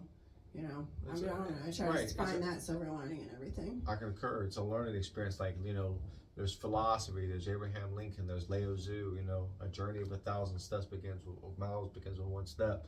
Now Frank Hoyt Benjamin Myers. I used a quote from her, I think, but she's the wealthiest, richest woman today, by the way. I talked about that in my business management course. She founded L'Oreal products. I talked about Sydney, just so many different things about different. It's just like you can't even like. It's life is a deep game that you'll never have. I mean, you'll never have life figured out. I mean, it's all, it's all, And I had to sit, and I had to pay, and I ended up when I got my tax from Amazon. I made it 89, but the professor awarded me an A in the class in the C in business management and marketing, and I paid out of my, instead of doing my FAFSA, I ended up just I just threw my language. I ended up paying just $1,300 in my own pocket. Whatever taxes I had, I went to could pay off that fee.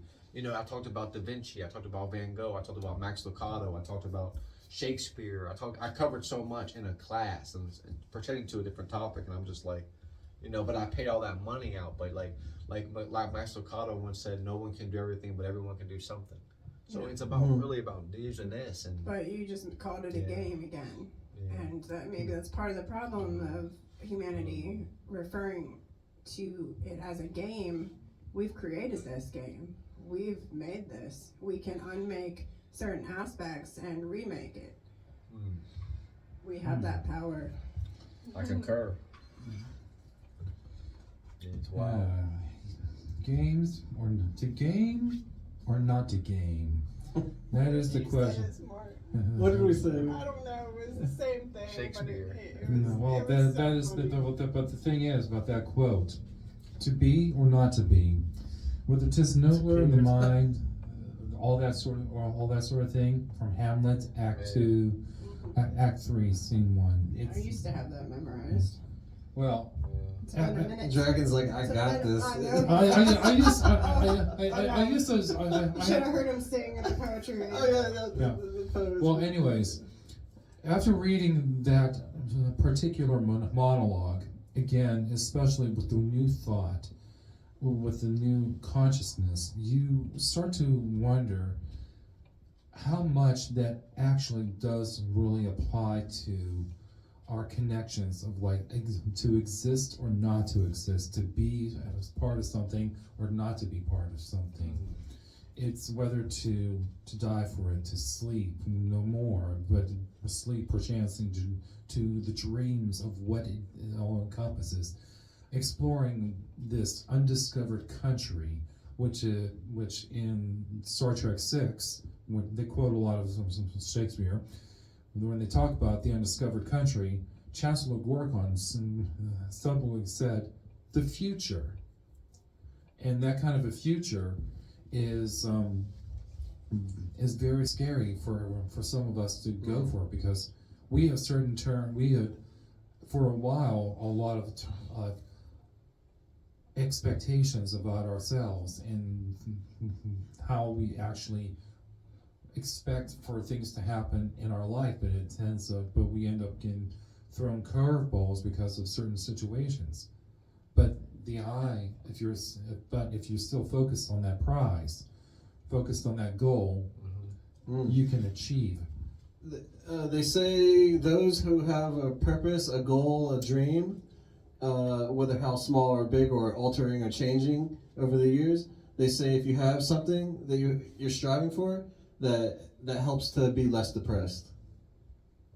So just make up something. So how is humanity and try to strive for it? The wrong types of goals, things as those prizes. dreams are making us depressed. Yeah, as prizes or however you want to interpret it. Having the most, having the money, having the whatever.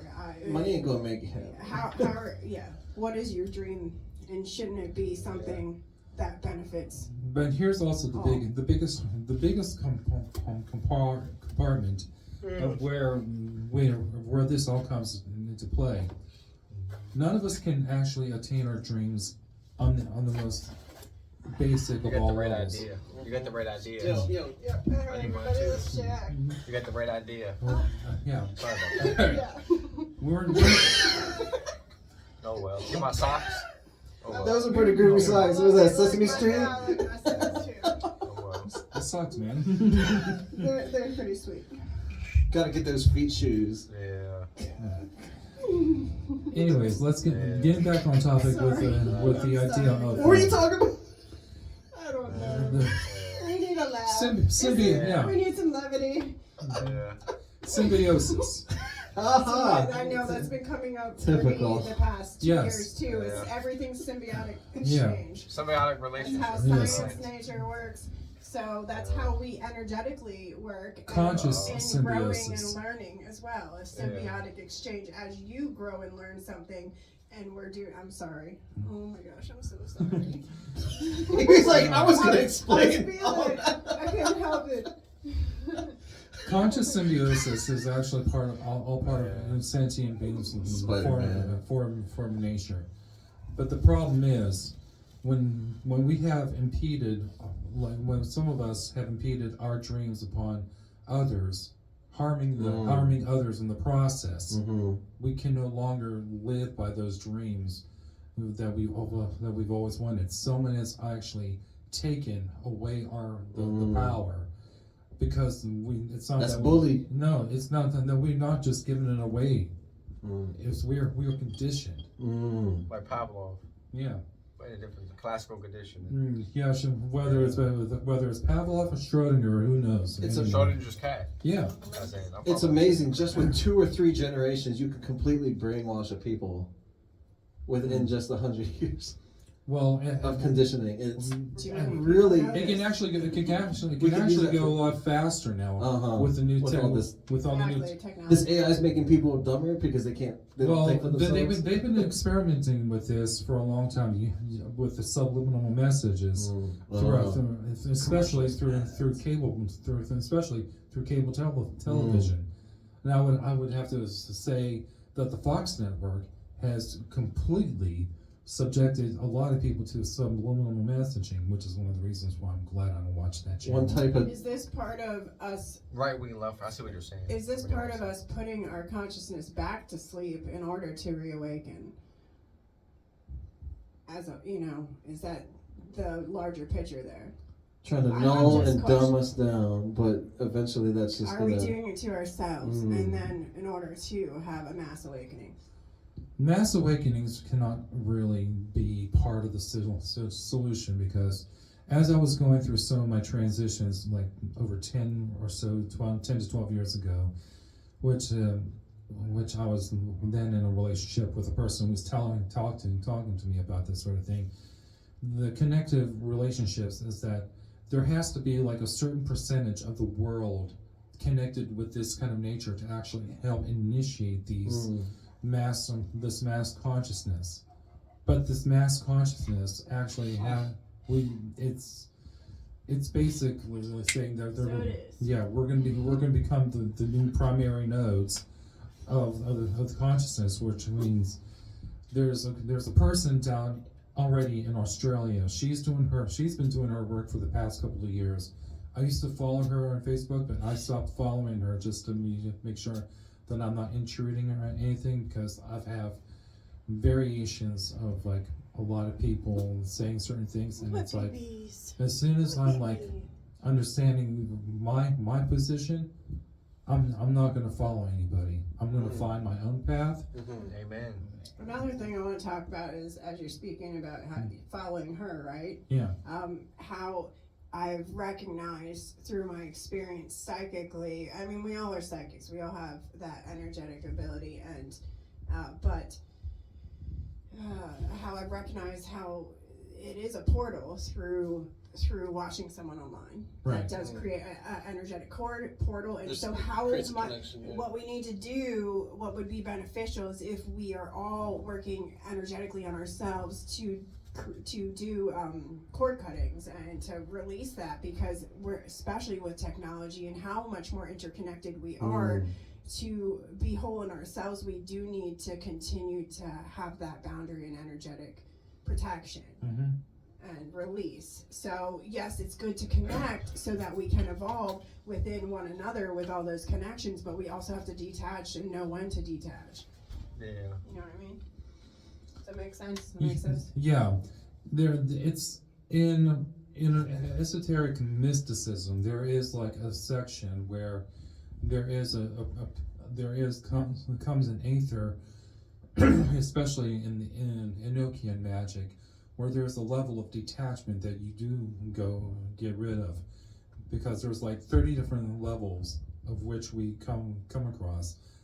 18 different aethers, 30 different levels of transcendency through different spheres of what we're dealing with. And with each sphere comes with its own energetic lesson. And through the certain amounts of detachment, you have to understand that there's an opposite and equal version of attachment or reattachment. You detach. It's there's a song called "Indiscipline" by King Crimson. I used to take it out for days and days, and look at it, and play games with it, like not look at it, and then all of a sudden it's there again. I like it. It's a really cool song, chaotic, but it has a really awesome tone and messages. I repeat myself when I'm under stress. I repeat myself when I'm under stress. I repeat myself when I'm under stress. I repeat myself when I'm under stress. I repeat. Under stress? Mm. I don't know that song. And 21st century's good time. well, this came out like a decade and a half later from that album, and but the idea, the concept of our attachment to things, and this is like the possession Is that this in the book you gave me? it's partially in the book. Okay. But it's our attachment to certain things. I mean, it's like our levels of what we perceive ourselves to, which games, to which aspects that actually make sure that we keep ourselves on track. It's like we discipline ourselves in some aspects, we indiscipline ourselves on other aspects. So we have to have that balance of order and chaos. That chaos helps us determine order. And then in that order, we can actually understand the chaos of where it came from. So out of order, or out of chaos, comes order. But also, order can breed a certain amount of chaos. If it's not followed along, especially with your Wires? Yeah, wires back over there. That's what I was saying. Yeah. And when I was able to follow 2 hours later. Yeah, when I was able to follow along, I was like, this is where, and then we figured it out. Boom. That's all it is. It's about the ins and the outs instead of the outs and the outs, You and found the ins and the connection. ends. You found that connection. The special rainbow connection. But also, That's how I view energy too, and tracing back through trauma to heal certain traumatic things. We're gonna unplug this. Yeah, so I not necessarily unplug, but I also have had the vision during meditation of all these large cords, and some of the times they're filled with black and white spirals going to me. Sometimes it moves from light to dark. Sometimes it's filled with color. So I guess when I'm doing cord cutting, but yeah, so all those connected parts and healing. But yeah, I view energy in that same way. You find that source of the issue, and then and also I've noticed how the brain works so similarly to a computer, or what we would consider how it's computing, because I'll go through intense shadow work and processes, and then I will end up, it'll take me like a while for my brain to like process it, integrate, and catch up. It's getting easier, as I heal, but yes.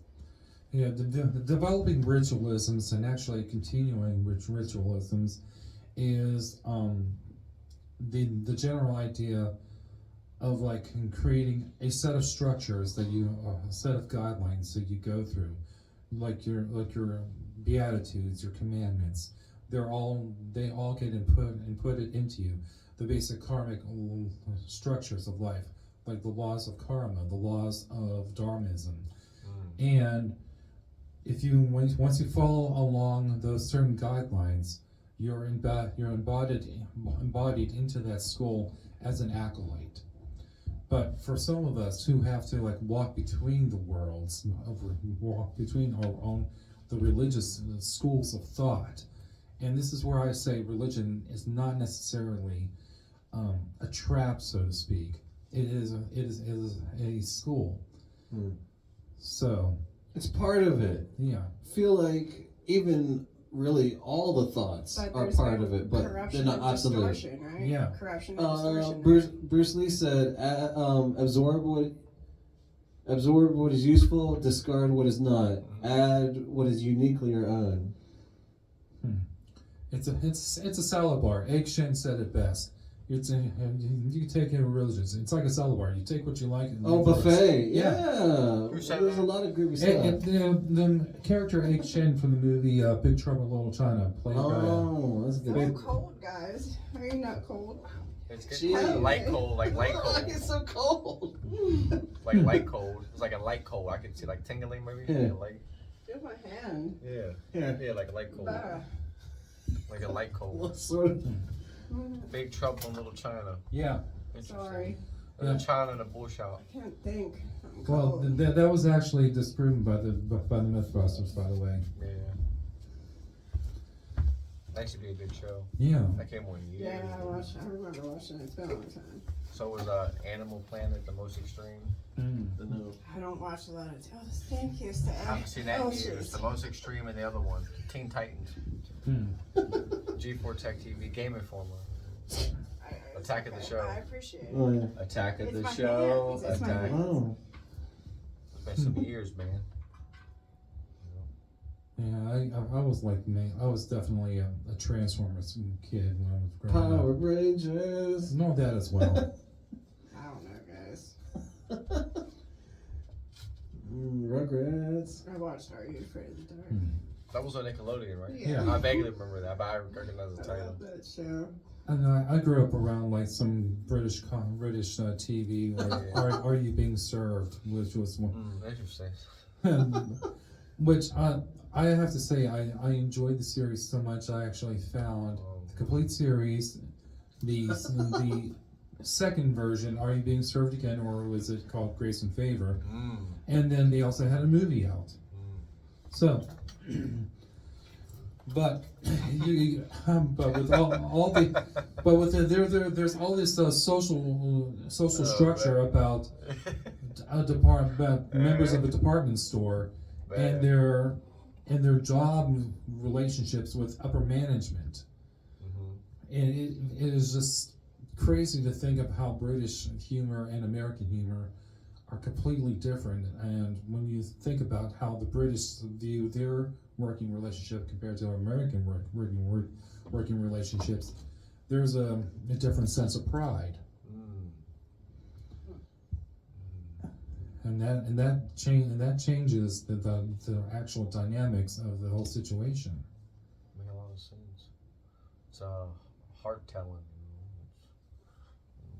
make a lot of sense, Social structure in that separatism with how we grow up in different areas of the world. Right. And it's good to understand each culture in that way, and each religion, and all these stories. Yeah. It will better help you. Better help us all. I mean, it's right. Well, we go along in life, and by learning so many different various structures, we tend to adapt what we can into the structure of what we are, of what we're living in. It's an assimilation. It's almost like motivation. Like, okay, everybody has different motivations in life. Motivation can be bad or good. It's like consequence. There can be negative or depending on what you're doing. So, like, let's say, I'll give you an example. Like, okay, you seem like a mild-mannered person. Like, what is something that you like that you would like to do, or that you like to do? Like, I'll use an example of what I'm saying by motivation in this context. But like, what is an example? Like, what is something that you like to do, or would like to do? Would like to do, Or yet to do? Or like to do. Like, it can be in one sense of wanting to like do. a dream goal kind of thing? Or in one sense, it can be something that you enjoy doing, or goal. Like, in name something like random. And I'll get to where I'm getting motivation. Would like to help the planet. Okay. Okay, we'll say compost. Okay, but like motivation, like different people might have different motivations for why they do it or what they want to do. Like some people, they might get hungry, so the motivation is the fair way to get food. Some people's motivation might be to pass a test or they have to study. There might be a CD they want to buy. There might be a piece of, could be whatever X, Y, Z, but they're, whether good or bad, there would have had to have been a motivation for why they wanted that thing or wanted to do. There's some type of Drive behind that, and I think that's the problem with people. That's what I was saying about money. Once you get all this thing called money and credit in this lifestyle, I wonder if the motivation for human beings to do all that stuff is there for whatever might be under the sun. That's why I think conquering the world is pointless. I mean, look at all the people that tried to in the past: Genghis, Leif Erikson, Napoleon, all these people that we learn about. We learn about them trying to conquer, but none of them ever succeeded. And it's not them. The world. That's just for a positive purpose of bringing people together, and that aspect of thought. Then conquering for a negative purpose, it's never gonna. It's not gonna happen unless you're like. At least that from my perspective. I mean, but is there motivations in life? Yes, good or bad, but. Okay, but you have to figure out what drives you and everything else. And that's always the biggest. You need a drive too. Yeah. Try to find something, even if it's small. It's like getting a hobby. Have talked to people, and a lot of people, they don't have any dream, goal. They're just living, build and build. And this is what a lot of people are forced to do. Yeah, build a bill. They're kept at the bottom, so they can't think, and kept working miles for less. Yeah, car, like I was saying about car, like if you get a car or a phone or home or etc., bills or opera or whatever, but it's like the proletariat versus the working class, you know, gender, race, all these different factors and variables, you know, so I think motivation, there has to be a motive. Like when you look at a cat, right, what is a cat or a pup, what is their nature? We can't tell you. They want to be loved, they want to eat, their motivations are simple because it's instinct, but human beings, like when people rob banks, their motivation is they needed money. When a female made like a piece of jewelry she wants, not because she needs the jewelry, in life it's mental motivation for why people do, or there's some type of motivating factor variable involved. For whatever, it could be going to the gym, you want to lose weight, facial and pedicure, maybe you want to step your game, maybe you want to travel, maybe you want to get more culture, maybe you want to get a Zelda game, I don't know, but there's motivation for why, maybe a reach, whatever it might be, but there's some, or a class, but there has to be some type of consequence or motivating factor for why. We have to see how much is almost a manipulation, or which ways are we told by advertising or certain things to and condition to want and get and think we need. Overconsumption. Overconsumption. But they want to get all these things right, so I think that's the problem. This is great to talk about with Thanksgiving and Christmas coming up, and it's how that's been distorted, and there's other important issues in the world that need to be focused on. There's a boycott protest happening from the 25th of this November to like the 5th of December, and they're like, don't buy anything, especially from big retail, except for the essentials. But that's a little tough sometimes too. That's what this country does. This country tries to sell everybody. It tries to sell everybody. SALE versus SEL. It tries to sell you like Black Friday. I think I might have bought maybe. Close. You're fine. I think when I worked at H.H. Gregg, I voted for Hillary. I didn't vote for Trump back then. When I worked at that job back in 2016, legit on my job. But I think that out of 33 years of living, I don't think I ever bought anything on, maybe that one time that year I might have bought some stuff on Black Friday around that time frame, but I don't think I've ever, not that of my knowledge, ever bought anything during Black Friday. And stuff at Best Buy and all these places is still expensive. Like you have to have money. I've done the Black Friday. You have? It's like really? Yeah. Interesting. But the thing is, some of the stuff that I wanted, or that I was getting, like maybe like a TV or a computer. But because any XYZ, right. Yeah, right. You would have. But but it's like it's expensive. Like it's not about some of the pricings and dealings. Because when I went for my Black shopping, I wasn't there for like the actual like main sales. I was there for like some of the other cool things that I like in my life. I mean, I like to collect some DVDs and everything else. And some of the DVD collections that I ever found that was cool. The Charms series with Right. Yeah. He With- licks them with Is that his- vampire stuff? Yeah, well, witches. the thing is, with the Charm series, I used to watch that on TNT a lot, but I came across a copy of the series with a collector's edition book Ooh. of Shadows, and it contained some of the entries Yep. from the Book of Shadows inside of it, Yep. including like the Balthazar and like the casting of the witches and everything else and everything. But it brought you through like every single season of the show, including an unaired version of the pilot episode where the character of Phoebe was played by someone completely different. So you had Shannon Doherty, Holly Marie Combs, and someone, and I forget who Melissa Milano. Alyssa Milano. It wasn't Alyssa. How did I know that? Yeah. Jeez. Well, thanks. Well, anyways, Charmed. it wasn't Alyssa Milano playing Phoebe. It was somebody else, but they kept the storyline pretty much almost the same, except that they changed a few features around. But when it came down to it, you see some of the characters that have been throughout the series. One of my favorite characters is the Demon of Fear, Barbas, who's played by Billy Drago. Awesome character actor.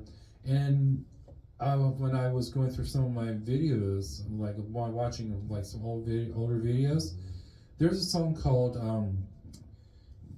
"Silent Running" by Mike and the Mechanics, and he actually had an actual role in that one as an actual person who talked to this little boy whose father was out on a mission. But that song, Silent Running by Mike Mechanics, is a really good one. Don't believe the church and the state and whatever things they tell you. Believe in me, I'm with the high command.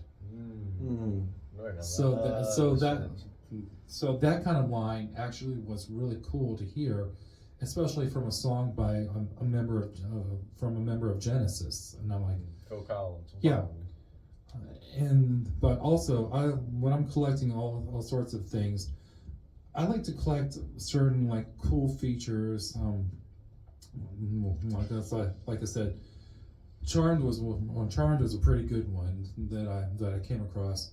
I came across the Matrix movies with a 10 DVD collection, the three Ring films, the original, Reloaded, and Revolutions.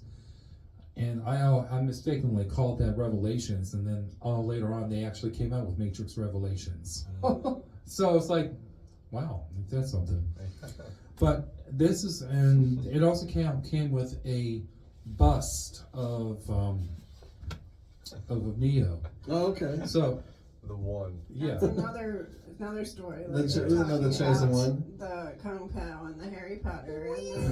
And but yes, so the stories are perpetuated within the movie industry, within religion, within society, and we need to understand, is it meant to bring up us to face ourselves and our ego in that, so we understand we all are that. We all are the chosen if we're choosing ourselves in society and choosing to heal. Yeah. Sometimes being number one is a lot of responsibility. I feel like number 5 or You can Yeah. choose number what 100 you is say, pretty good. What you say in Yeah.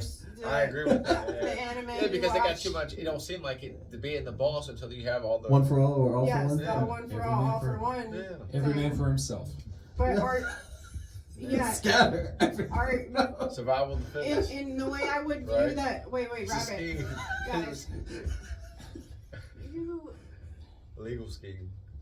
the way I would view that story is: are you both? Are you both of those Mm, things? mhm. Are you fighting yourself? And at the end of that character, the one for all got into a new body he was trying to condition, and then that body had been absorbing the one for all. So at a time, all for one and one for all were together. and only a person with no magic at all, no skills, no quirks as they call them, could obtain one for all. And so this one kid, he was just jealous of all his classmates, and everywhere in the world, like 90% of the population usually has a quirk. That's So, an of some interesting sort, thing when it for, trickles down to it, some hiccup, some imperfection, something. and that's Can become really You don't see it. a great beacon, a Yeah. hub. So you're bringing this up, and what I've been clearing too, during some quantum healing sessions recently was about jealousy, and it comes up, and just also sibling rivalry, clearing that kind of karma. I hate that. Yeah, I have or sisters. I'm the only brother saying it. Not in my way of. Well, no, we don't Close. listen too bad, for but me, I know what that means. the the jealousy came up with I was sick for most of my life, and I couldn't. I felt like I couldn't accomplish or be creative in the way I needed to be. Yeah. So of course, yeah, that came up for me, but it was something that needed to be cleared. So that's interesting. You're bringing up this story, but I know there's a message there. A theme, of course. It's nice to observe cinema. A lot is just trash, but there's a lot of great stuff, and it's nice to see messages, like spiritual or philosophical messages between whatever we observe, whether it's going outside or who we encounter or what we watch or listen to. And a lot of it is forced on us. Like the radio, they only play the top 20 over and over. Again. Oh gosh. What did I ask you when you told me that story? I said, who in the world would represent the all for one? Oh, for one. Oh, a very selfish kind of person. Whoever has a lot of power. One of those greedy Who elite. thinks they have a lot of power? Who thinks they have, and then they all narcissistically think they do. Well, they need to face that narcissism in themselves.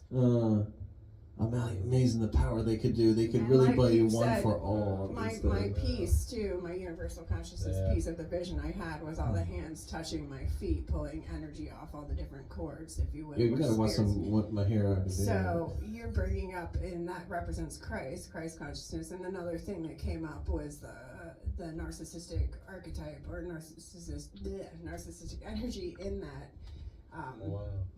And yeah, like you said, with when you were talking about Christ or Jesus. Well, I was referring to a version of like reality of which that he is not the most important feature in the universe at all, because at any given moment, because by a certain way of like how constructs and divine beings can work, they can appear before you within any given moment.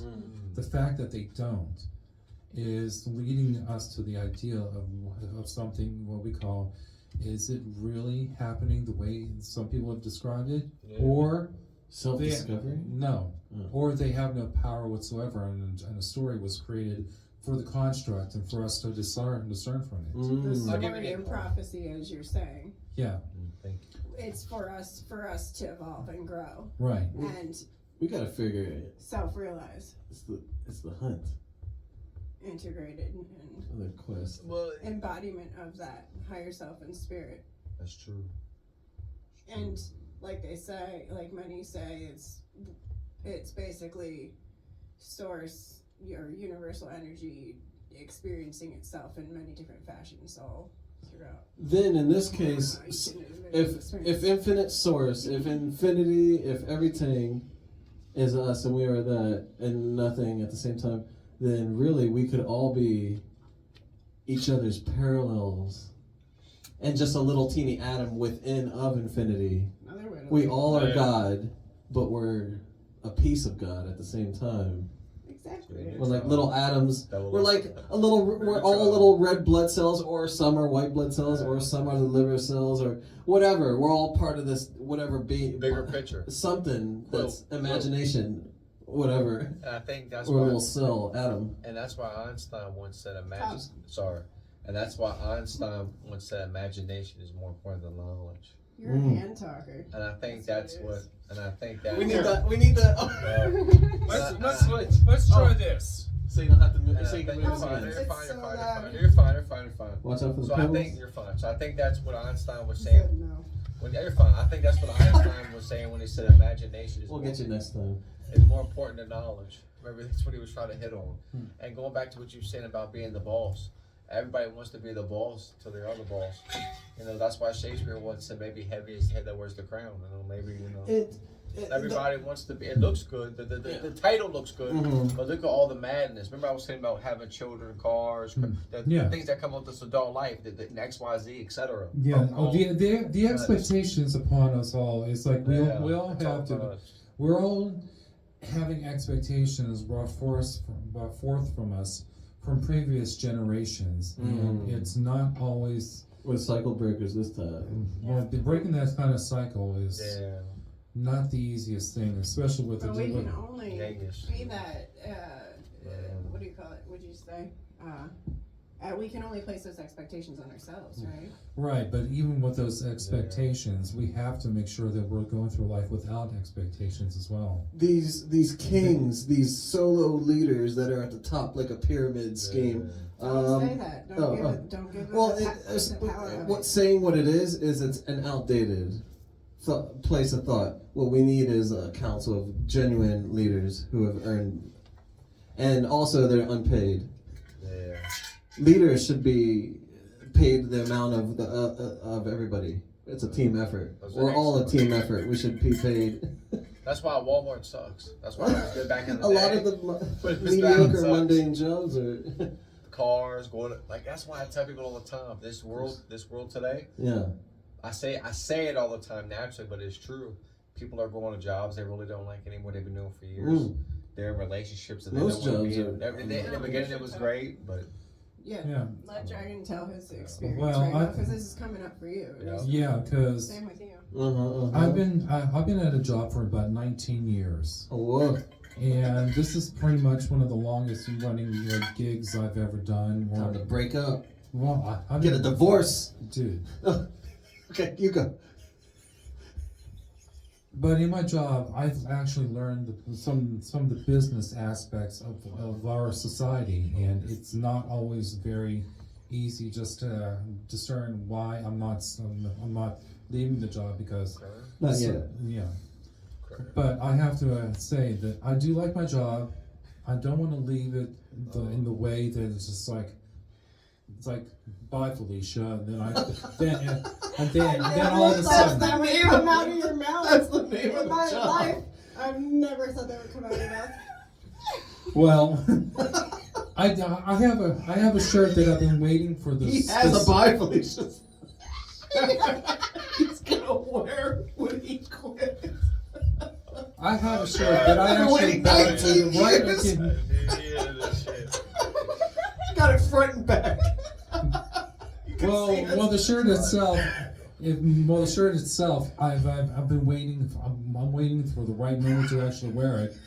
But it does not say "Bye, Felicia" in that sense.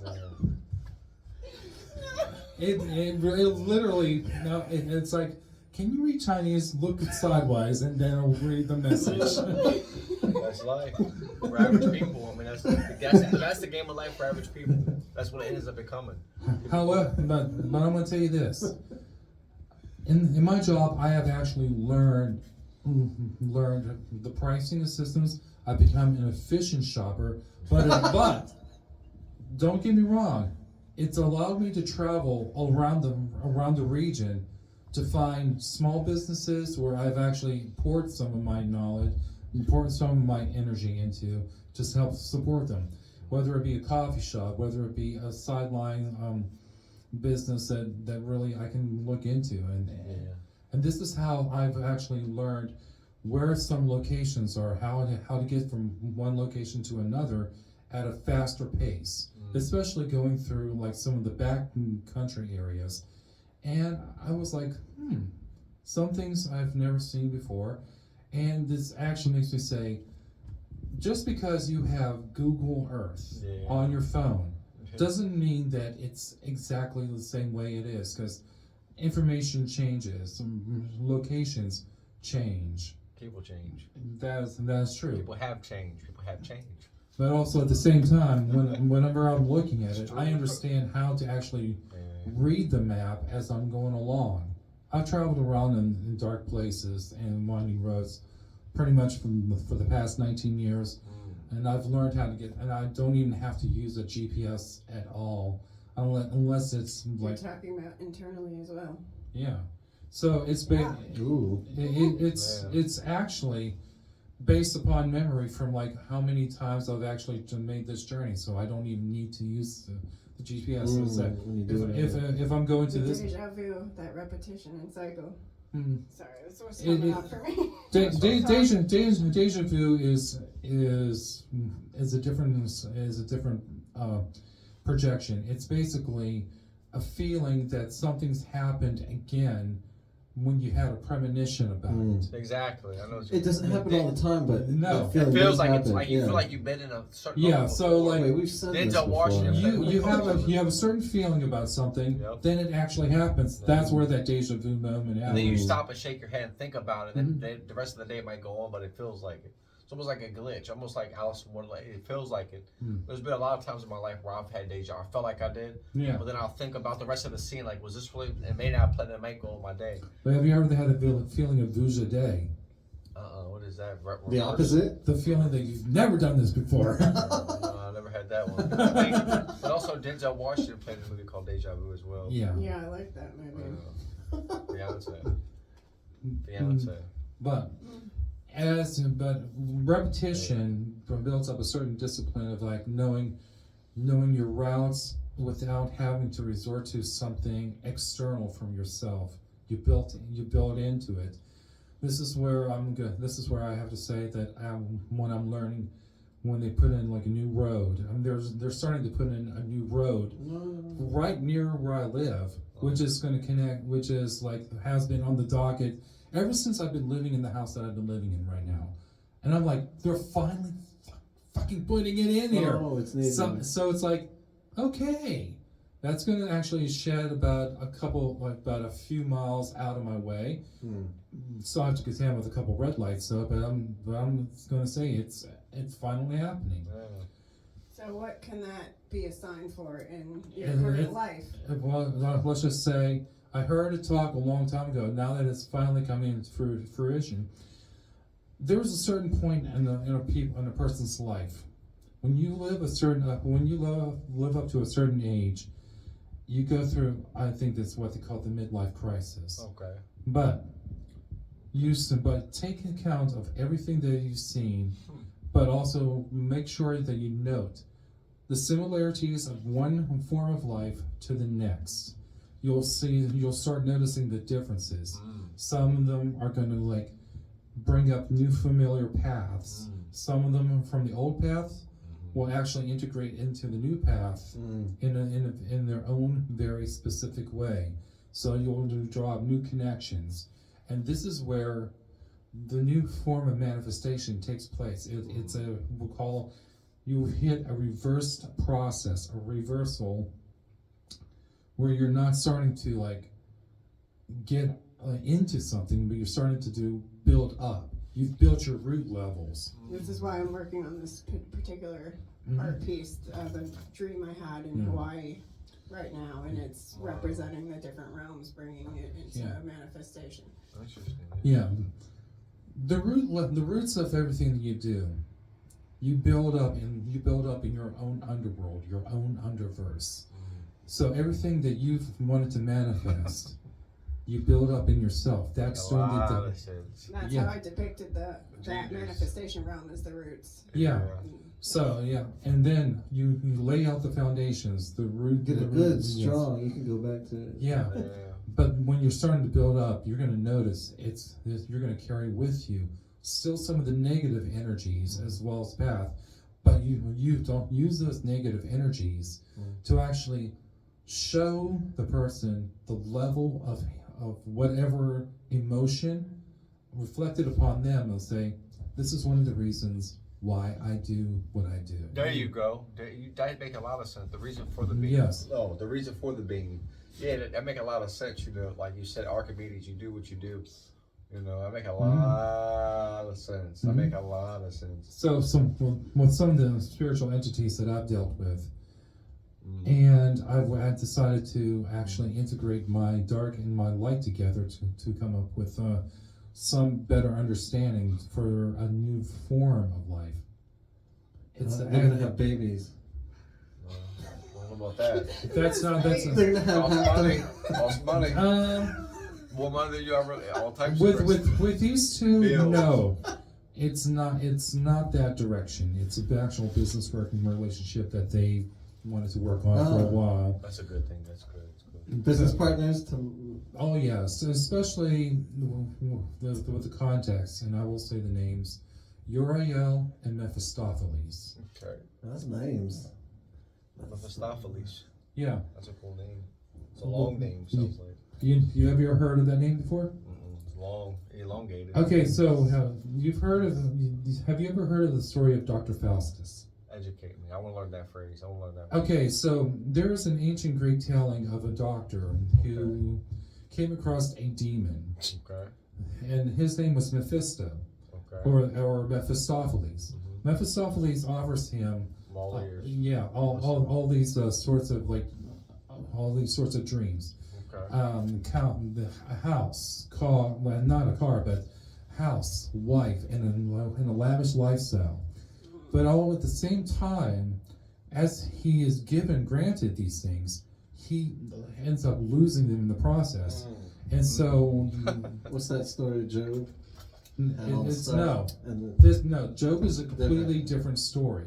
He already had all this stuff. Yep. God and Satan have this little wager that no matter what, God says, I'll take everything away from him and he'll still be loyal to me. And Keep the faith. yeah. Yep. But that's always the thing. The Lord giveth and the Lord taketh. That's the premise of the story of Job. The story of Dr. Faustus is when you're making a deal with the devil, when you're being given all this lavishness, all this lifestyle that you've ever wanted, your dreams, your aspirations, but you end up having this crisis of losing what you have of yourself because you have that intentions of your goodness inside. So there was like so many different versions being made. Yeah. So Goethe wrote a modern day version of it, and it was actually turned into kind of like a weird story with a weird movie called Bedazzled with Brendan. Oh yeah. I know. I watched Elizabeth that this Hurley year. played the devil, and Brendan Fraser was Jungle Boy. When a lot was coming up for me about money and you can see a pattern in online with the spiritual community and with how people are going about their evolution process and awakening. You can see that pattern of how it's being brought up to be make people believe, oh, you're gonna have everything, you can have everything, you can have, and this is the story that came up. That movie came up for me to watch. I felt guided to watch that when that was coming up, and that's something that I had to release and let go of too. And I did a quantum healing on that as well. Yeah. So, but this is awesome. This also stems into the idealism of like, how should I put this? The temptation in the desert. So but it's not really a temptation. It's actually a testing of your own principles. It's us testing ourselves. But we need the universe to have like the external forms to test us to see whether or not we are capable, and we have to constantly test ourselves to actually bring it out. And so, and we'll constantly see those opportunities come up within who we come into contact with. The opportunities and once you start to release more and more, like for instance in my life, as I'm releasing more and more and alchemizing more, there are more opportunities that are coming into my life in a healed way, not in the way that I felt like I had to give up. The giving up is technically the giving up of what we don't need anymore. That's the true giving up. I think that there's variations of like what we call the terms of sacrifice. Sacrifice has always been the terms of like what do you give up of yourself in order for you if you have to do this, but or the sacrifices that you make for this to happen for another person. Maybe a piece of gum. Thank you, Kylie. Certainly, sir. That's the, one of the Anybody best. else want That's the some? I'm best good. gum in the world. So my, That and my Big Red favorite. and Big I'm Red good. as a classic. Is this zebra gum? No, No, it's that's with the double tattoos. mint. Juicy I fruit. like some spearmint. Oh, spearmint's good too. With the tattoos. Thank you, Kylie.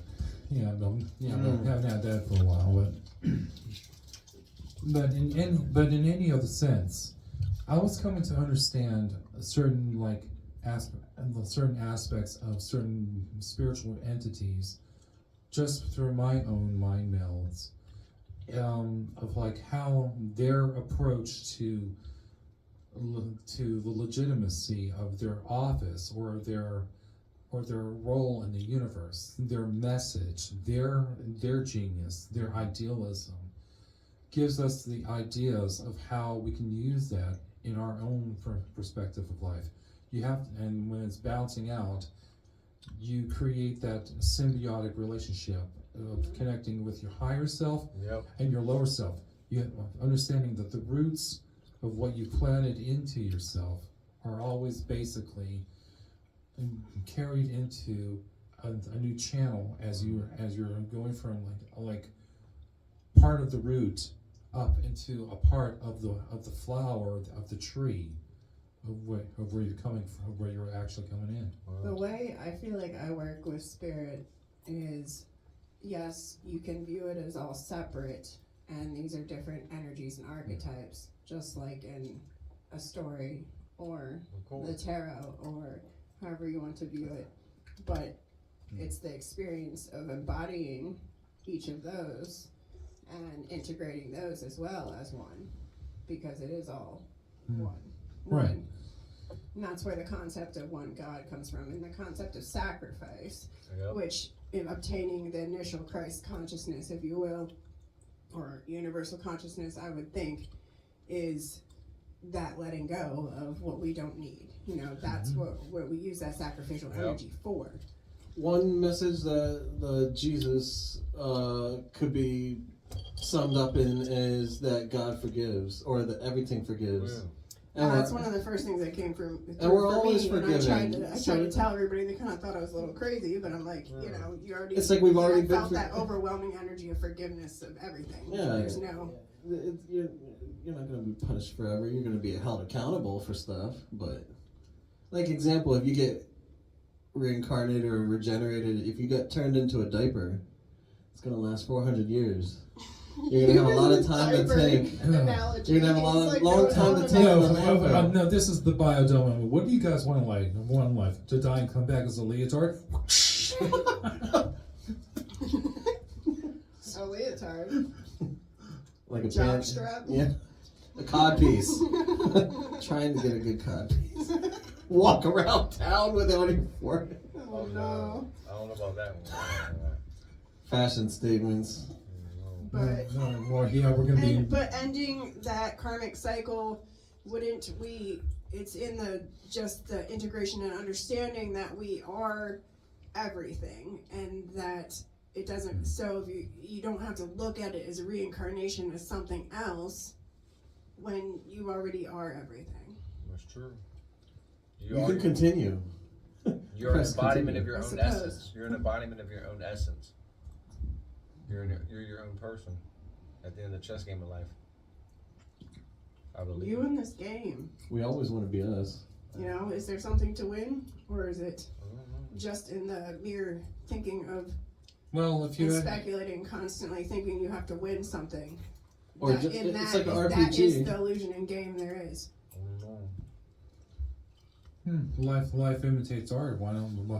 And also, life imitates a game that you play. So. Back to these sayings that we've created and cultivated. What are some new sayings to make a new future? What the hell? I've been done already. Everything's been said before. Yeah. Nothing left to say anymore. You can- Another saying. Yeah. Mm, Oh man.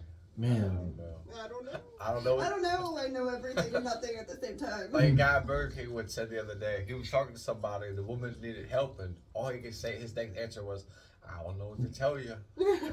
I don't know what to tell you. That's a good one. Or close your eyes. What do you see? Nothing. I don't know what to tell you. Quotes are very good. Yes, I know. And I'm oftentimes just trying to form Yeah. us to help us think more about what we say and what we put into our world and how can we make better changes. How can we be that change? Do you think more people in life go by what they see or by what they know out of something? About what they see? More about what they see or more about what they know out of something? A lot of people base on what they can see, but they don't see a lot because there's a lot of hidden unless they get to know it. Or what do y'all think? More about what you see or See more or- about what, depending on the situation? Out of something or on something, I guess. a lot of people get stuck of what they know though, especially what they've been told. Okay. And it seems a lot of people, What maybe do a you majority, mean by get what you stay. see? You mean visually in terms of Could what be we anything. walk around and see every day, or what you see as an internal understanding and throughout connection and conversation? Simplicity, That's one all way of looking within at it. itself. What does this person do, this man you seek? Yeah. Like some people, like they might. Some people. We The covet. man you seek is yourself. No, we covet. And how do we begin to covet? We begin coveting by seeing what we see every day. Marcus Aurelius. Marcus, the meditations. Yeah. And you know who also said that line? Hannibal Lecter. Yeah. I don't watch horror, but I cried during Toy Story 3. Side note. But anyways, what I was gonna say was this. Okay, like some people, they might have different beliefs, different debates, intellectual, internal, external, etc. Right? But then it's like, okay, like you might be like, okay. Some people in life. I'll give you an example. I had to go to the Social Security Department the other day, right? To fill out some paperwork, right? Right. But a person might go there and not have a basic console to fill out for their own hand they're dealt, for their own journey, right? Whereas I paid attention and I know tidbits of history to and fro, so like I know like different things about certain things. Right. But I'm going to a more of a situation about what I know, but the other person may not have the knowledge on pat, so they're going into a situation about what they see. So some people, they might spot on for the most part of what they know on something. Then some people might go by what they see. So the outcome of it all, I don't know. That's what I guess I'm getting at. And I don't know, like me, I try to, not all the time, but I read a lot. And I shouldn't say a lot because it's like saying stuff for things. But for the most part, 7 out of 10, I'm human. Right. But on average things, I would rather go more about what I know. Or at least figure ways to ask questions. Like, okay, I got a computer from a buddy project. I didn't even hook it up till a couple days later. Nobody told me it was a legit Ethernet cord. I thought because I had Wi-Fi that it would connect. In other words, there's always something to something. Then you need this for that. Then I have the online keyboard works, but not the physical keyboard. So our society is almost like a cat-mouse game. Every time, but not necessarily literal cat, but life, such as life. The cat will always try to catch the mouse. Or like a pawn on a chess game, instead of you trying to move it, the pawn will always move back. So life is always But you're all the chess pieces. yeah, but You are the game. well, You're all of it. we're the board. We're the board. You can never get everything in one setting. So Why is everybody on us? I try to go more about life. I try to go more Why are about we it. under everybody? I try to go more in life about what I know for the most part. 7 or 6 out of 10 I'm human than by what I see. And it's interesting. The board itself is black and white. Yeah. Of course. Like a Rorschach And test. that is a representation of form or All the halves. you know, yeah. Yeah. Well, sorry, my brain's a little tired. That's now. fine. You guys, are we? But that's pretty much it.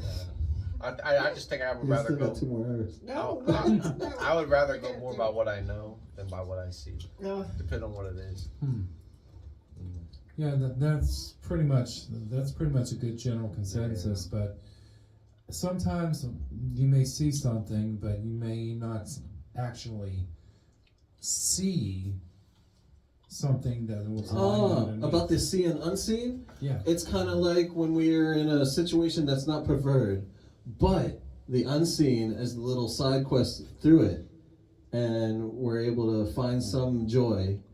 Like, example, if you're working somewhere for a while, but you're able to travel and see groovy people along the way. Side quest. Side quest. It's all about the side.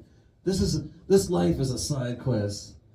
We've made the choice to be here at this moment. Eventually you're gonna have to do the main quest. You're gonna have to really get. Main quest. We've have avoided it for 20 years. Eventually you have to get on the main quest, dude. That's what all those dreams he's talking about to me. Every day he calls me with another dream, and because I'm great at interpreting dreams if you need some help. But yeah, they're all about him with main quest. We told you too. We had he's got main quest coming, and he's already been in it in the dream state. We had a snapping turtle, and we were feeding it and playing with it. It was trying to bite us, but then it did get our finger, and we were like, "No, snapping turtle," and it kind of felt bad, and it let go. Usually they would just hold on until you. That's their nature. Is that right? Because that's their nature. That's just their common nature. We'll have to do a Yapkast about dreams. So if you guys want to write some dreams down, and I can help interpret it. So, we can add that to another time. That'd be good. But I just want to madness to genius. But I just want to say how do you say it? I think.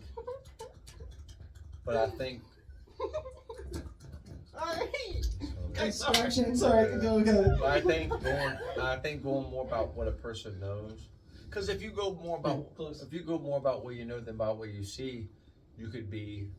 I think in English it's called not ballyhooed, not poppycock, not hoodwinked, not skullduggery, not skullduggery. Some gullible, maybe you could become gullible. Like if I give you $5, right, but you don't know nothing about Abraham Lincoln other than some basic things or whatever.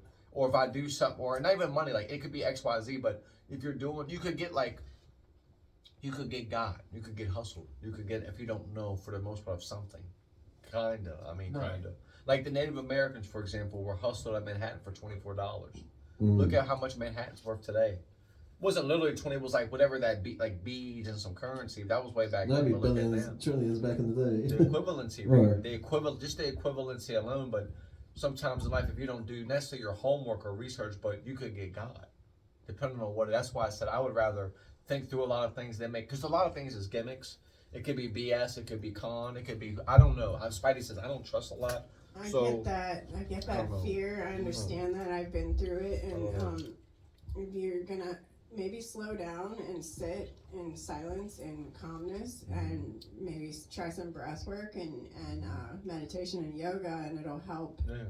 Breathe into the belly three. He was having a hard time for the first time before we came here. I had him do breath work. Wow. But it will help that channel and help your intuition to be more clear. Yes, and these things are not gonna affect you as harshly. And you'll be able, that understanding will appear for you. It'll just be there. That make a lot of sense. We do get stronger with use or exposure, experience. We level up. Do you meditate? My meditations. He's like, oh yeah. I do like a slight bit of meditation before I go to sleep, and then I use that time to just like absorb the music that I'm listening to, and it changes like on a basis, depends on what I'm going to listen to. But for the most part, for like a good portion of times, I listen to a series of CDs that come from the Monroe Institute. Okay. I've done that too. Yeah, so they have these things called binaural beats. Right. So it helps with like your brain consciousness and brain development, so you can actually do some concentrations. And I was using them for meditation purposes. Okay. And the journeys that I've taken, I swear I've been from one end of the universe to the next. Okay. So. I didn't continue them all. But I think I found a lot of it on my own. Oh my God. Well, anyways, I still listen to the CDs because I enjoy the music. Okay.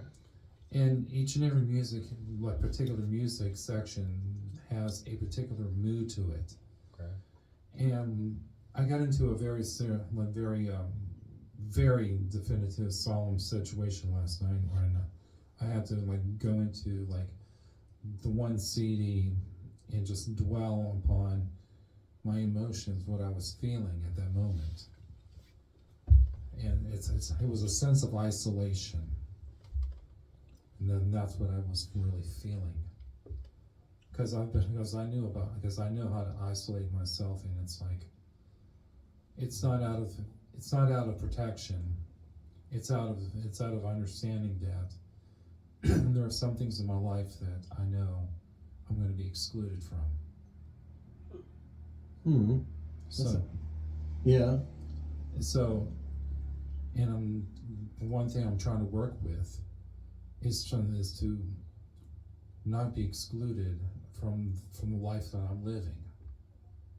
I never heard it. What do you? So I can pick your. I don't really. What do you mean when you say that? Like a little bit more. You're saying it. But what do you mean when you say that? So I can not like a bubble. So I can picture what I'm curious to know. Like exclusion versus inclusion. What do you mean from your like a sense of belonging? Like to pick your mind, I guess. I've noticed a pattern with this with many people going through ascension journeys of and I felt it too, that energy of we should do a clearing. But that isolation, and it's there for a reason. But be accepting where you're at, but continue to allow it to release, because you deserve to have your experience of being in the moment and being out there, and it will release. Don't stress about where you're at. Sometimes you just gotta sit in it until it passes and move through it. No, but it's also been like from previous experiences, like impending or like I'm not sure if I should say imposing upon the present day moment, but it feels like no matter what, the cycle repeated itself, and it really hit harder this time around.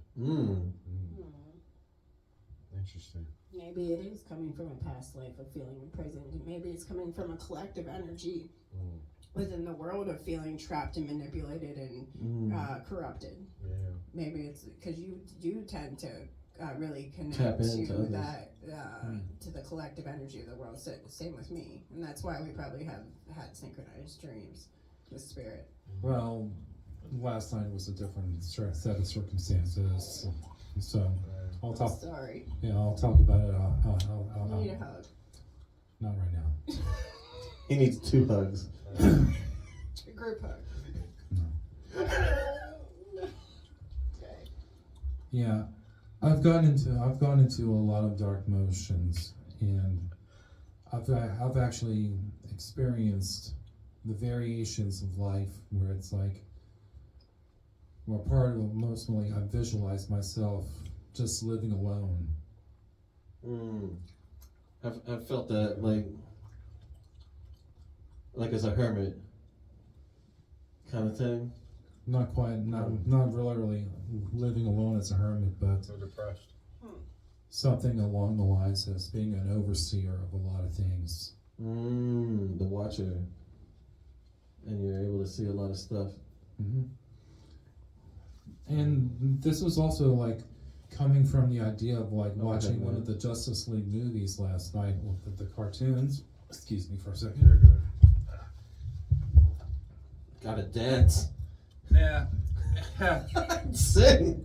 No. Oh, yeah. Stretch. Stretch. But it's life. Life's a thinking person's game. Yeah, interestingly, I've also had that experience. Rich and I were, before we split up, I was sleeping, and he woke me up to pray, because he saw hooded beings in the room, and one being like a large overseer, and they were all crowded around the bed. Now, what was interesting was my one friend, I won't say her name, but artist, she gave me some good advice with this. She said she saw something like that death, like energy being, hooded being in her, coming to her, and she asked it what it was and how she could, like, what do you want? Like, and I think it said something like, it's her self-doubt or her scrutiny, those type of things, and to face that. Trying to So- change fate. So that's interesting. So is it an overseer of yourself? To view yourself No, as you integrate.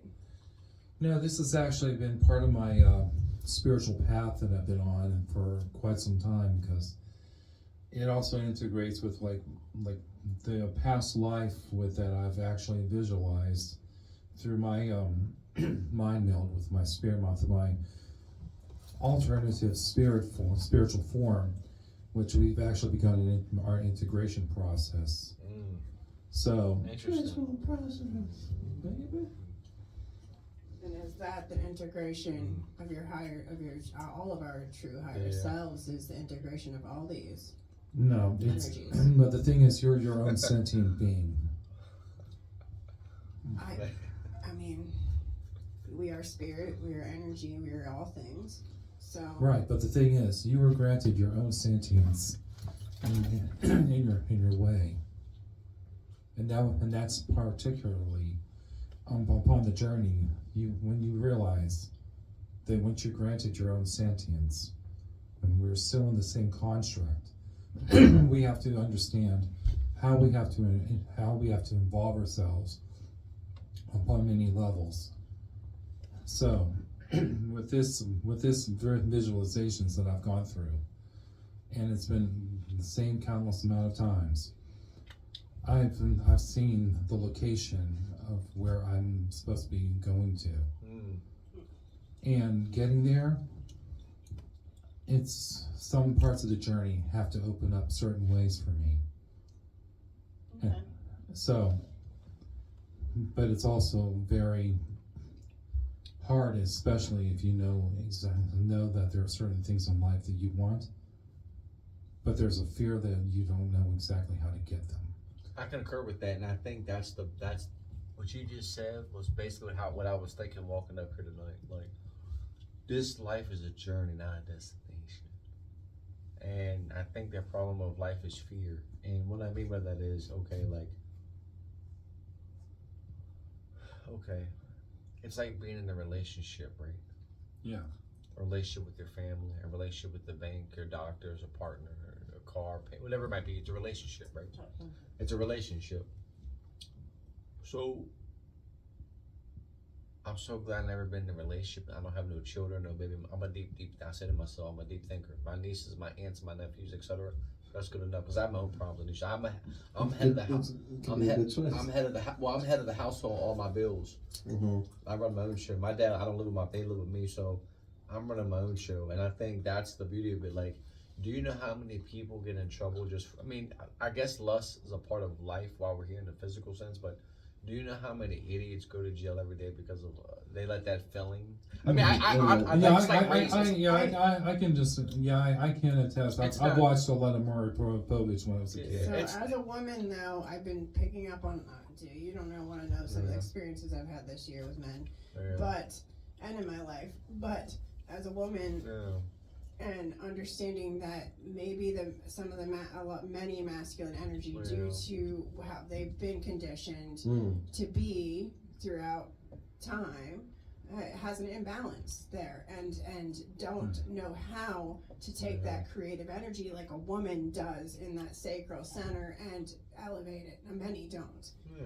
And I think there's no chill button, and I think it's like with race. There's only one race yet, the human race. I identify, there's different genders, different things, but like metrosapial. But it's like you have a lot of people. It's like maybe it's my maturity level where I'm and how I do things and how I move by myself to myself, how I think. I think that's the difference. Whereas a lot of people men and women are supposed to be together now. Beliefs and ideologies and religion, PIOS, which is a synonym for religion, I believe, PIOS, etc.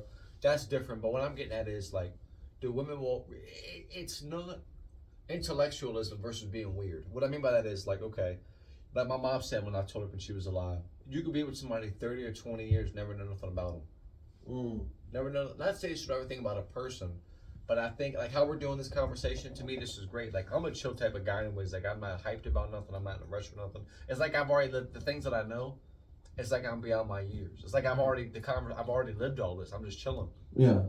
But there's a lot of people out here they confuse lust with love, and it's not. Mm. And that's why that's why sometimes I wish I grew up back in the day. Mm. I wish I was older now, because I feel like back then people actually took I don't want to get emotional, but it seems like people, when you look at movies and romance and partners, it's almost like not hitting the Powerball.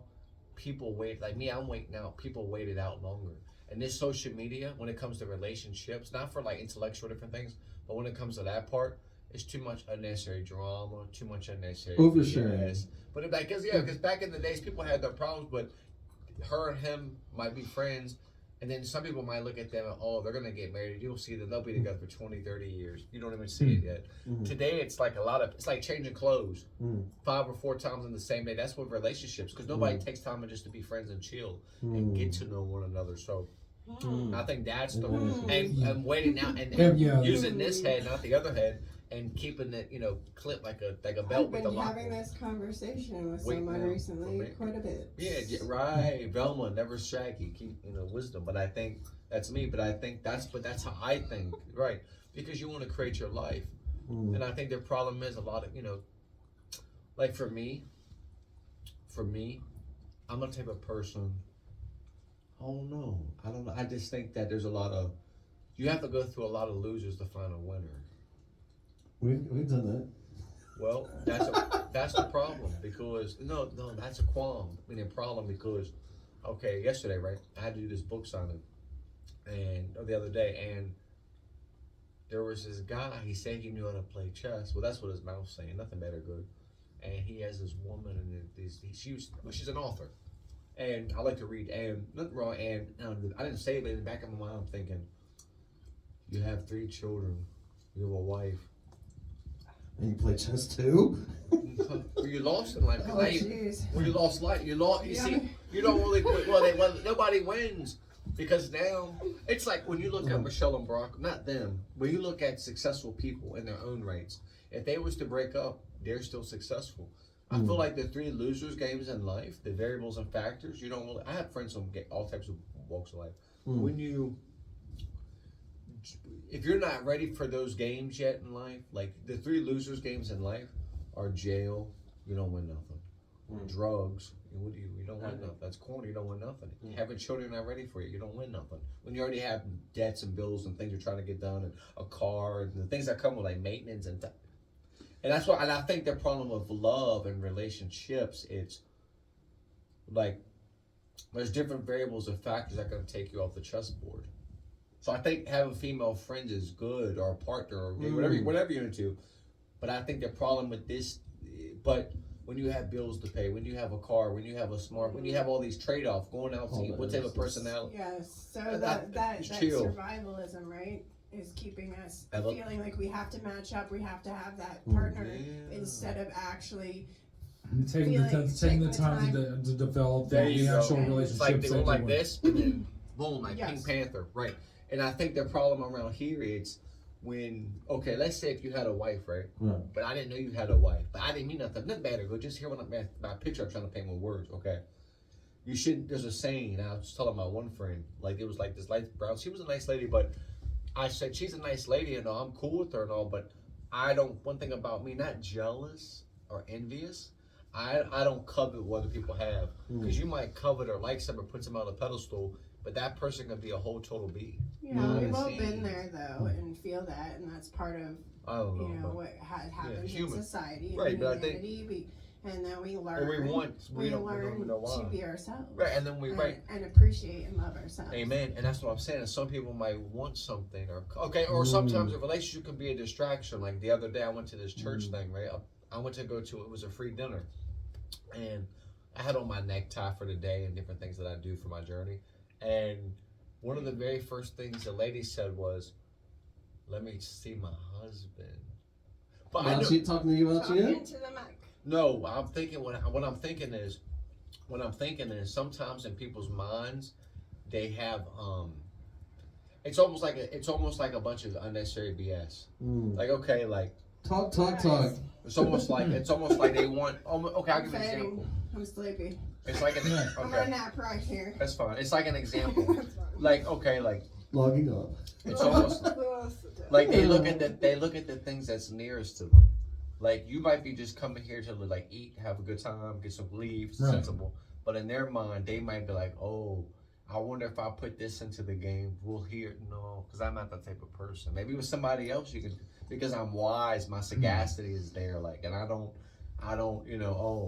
Mary Poppins. I know about vaudeville, right? So it's like for me, it's like you're not gonna. I'm trying. If I have a vision for my life of to-do list, I may not get to my answer that I need or where I'm, but I'm gonna get one thing about me. I'm gonna figure it out. I'm gonna get to where the hell I have to. That's how my mind. Right. But some people, jail, you don't win nothing. I have a friend that there was a lady friend he used to work with. She was a smart, not because she had a degree. She had master. She was a good, decent looking woman. But that's not the point. She had a good mind. Like you all do good minds.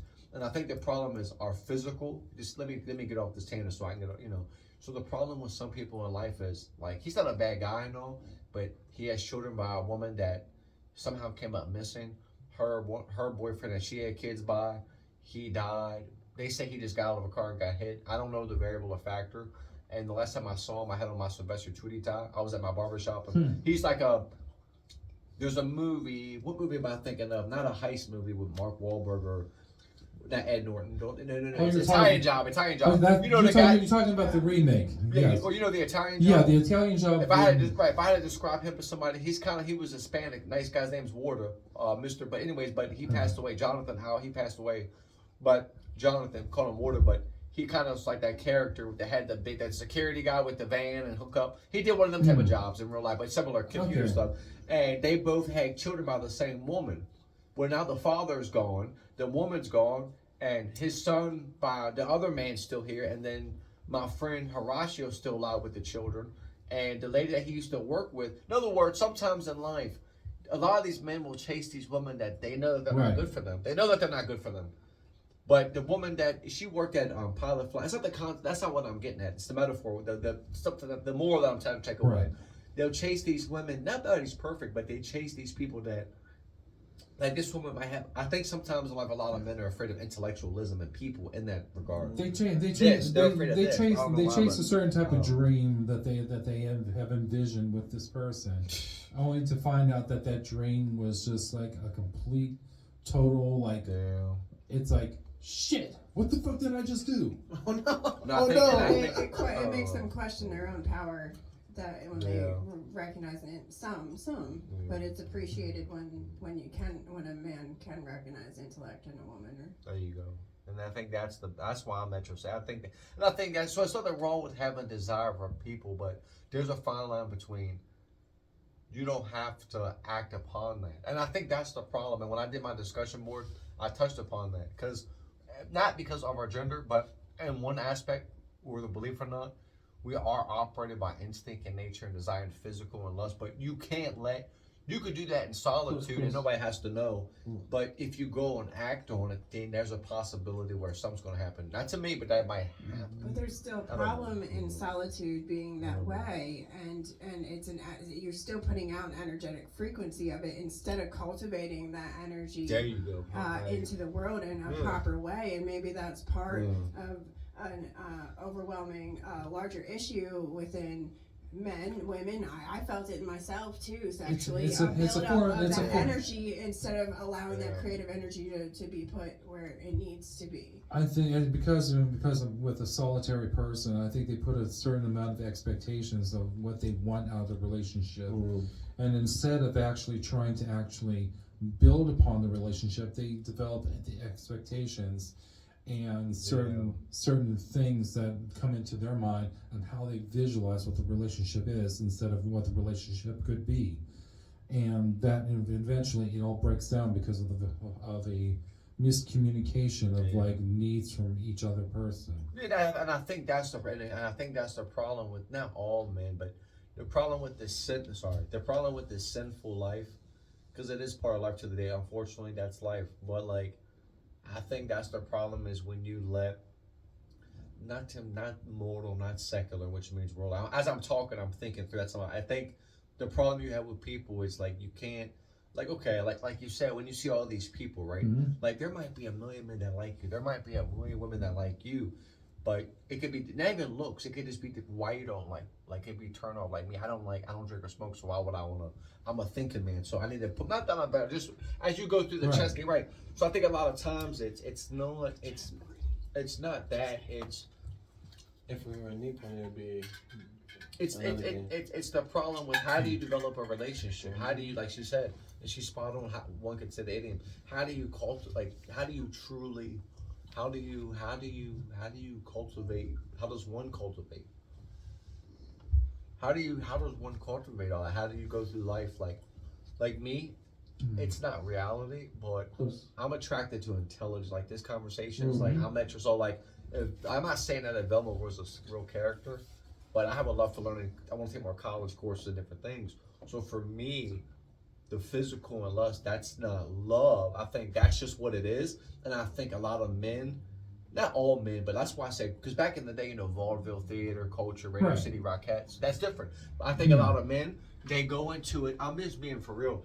Not all men, but a lot of them, they just, well, she's thick. Well, yeah, most women tend to have physical features, whether they're skinny. Physical features are going to all fade. All my life, you have nice eyes. But I've heard that all my life, Hazel. But it's the point of... It's like their mind is blank. There you go. There's no depth. It's nice to have depth. It's nice to. That's what, and I think that's I don't know. And I think when it comes to relationships, and I think that's where drama comes in. Because what if I came in and you had not even bad? Well, this is where it's coming from. If you have a lot of drama, that means you rushed into something. There you go. You should be able to align and find your environment and people that more align with you, at least on a few points. Because if you have, let's say, Barack, I'm not them. The less points you agree. There you go. Two people are successful in their own right. So if that's just an example. But if they break up, this person lived their life already before they met this, how they wanted to live it. Even if they was to break up, they still they're not. It's like a fast life. So. No, not them as people. They develop a sense of stoicism inside themselves because with a stoic lifestyle, you're able to actually enter into a relationship based upon based upon understanding your own needs and boundaries as well as understanding the other person's needs and boundaries, sharing that adventure, but also not depending upon each other for like oh my god, I gotta be with this person so much more than anything else. You can be with that person, have the conversations you need, be civil, and be everything that you guys need to be with each other. Emotion. For yourselves and each other. I think the problem with sex, I think sex is a feeling. I think it's reproduction. I think it's all we all got here. But I think the problem with sex, not in a sinful and religious way. I think the problem with sex after we're getting old, I think the problem, like my one lady, who's going to be there for you for me? I would rather have a partner be married and have all that on a journey. Because at the end of the day, I think the problem with that, it's you can do that and not be in love with somebody. It's a whole lot of people that you listen to their stories all the time on TV. This guy, because they didn't date me. I'm a live, laugh, love type of person. Like in my apartment, or it's very ornate in how I think. So for me, that's not that's a bonus. But I don't think that's.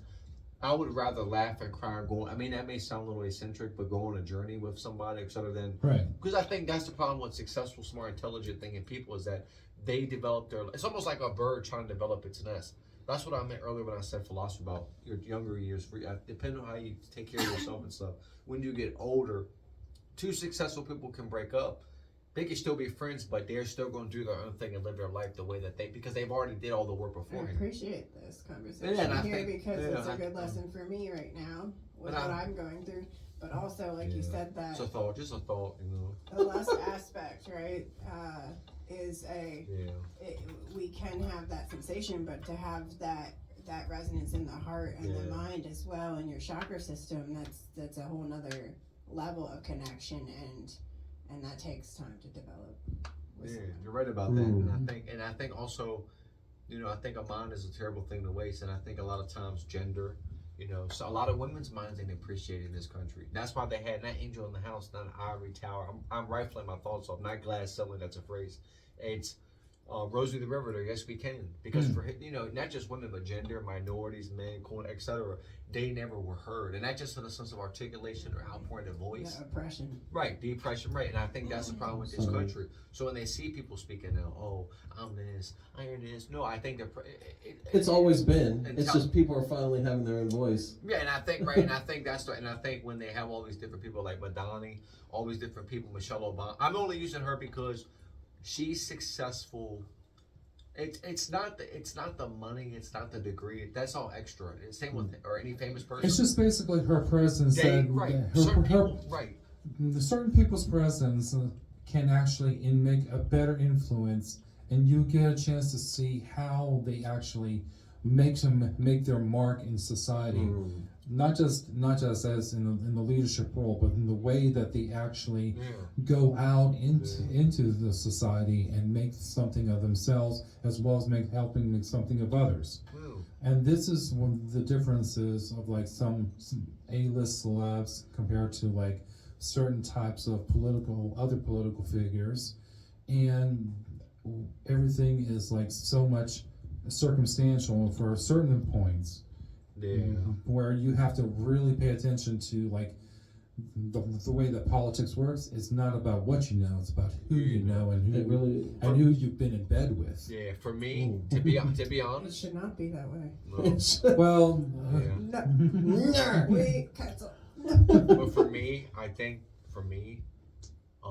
like I see what my sister's been. I have neighbors where I live. I don't know what they go through in their apartment, but I see the one lady. I got it. She mows her grass. James. Sorry. What are you doing? She mows her grass. She mows her grass. She takes care of a child all day. She runs errands. okay. The lady to the right of me, just legit where I live.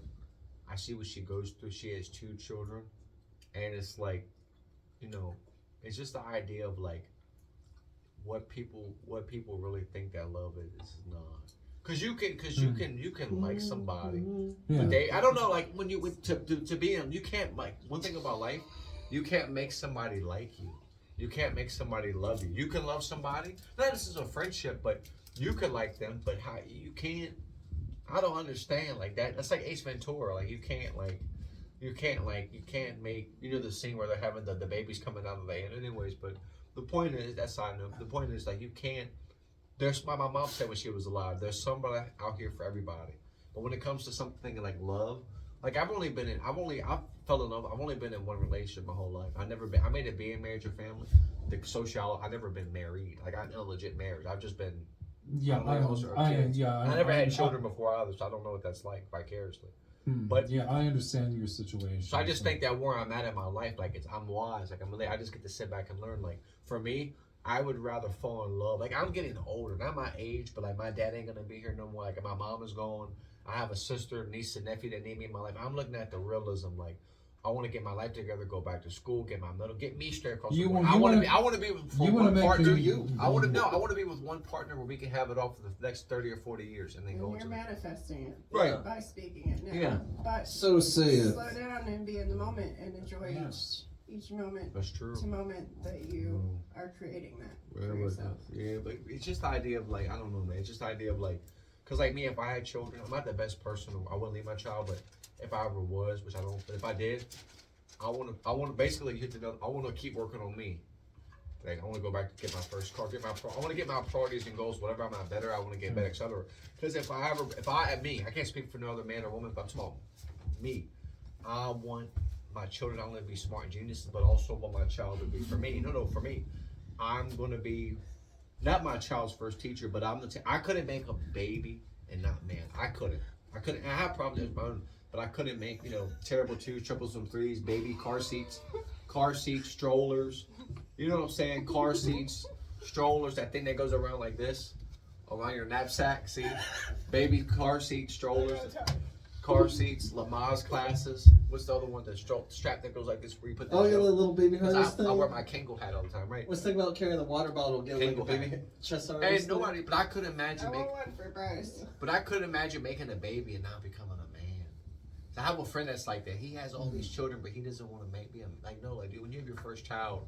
When some people got like 20 kids, 40 kids. How do we learn from our own parents in this way?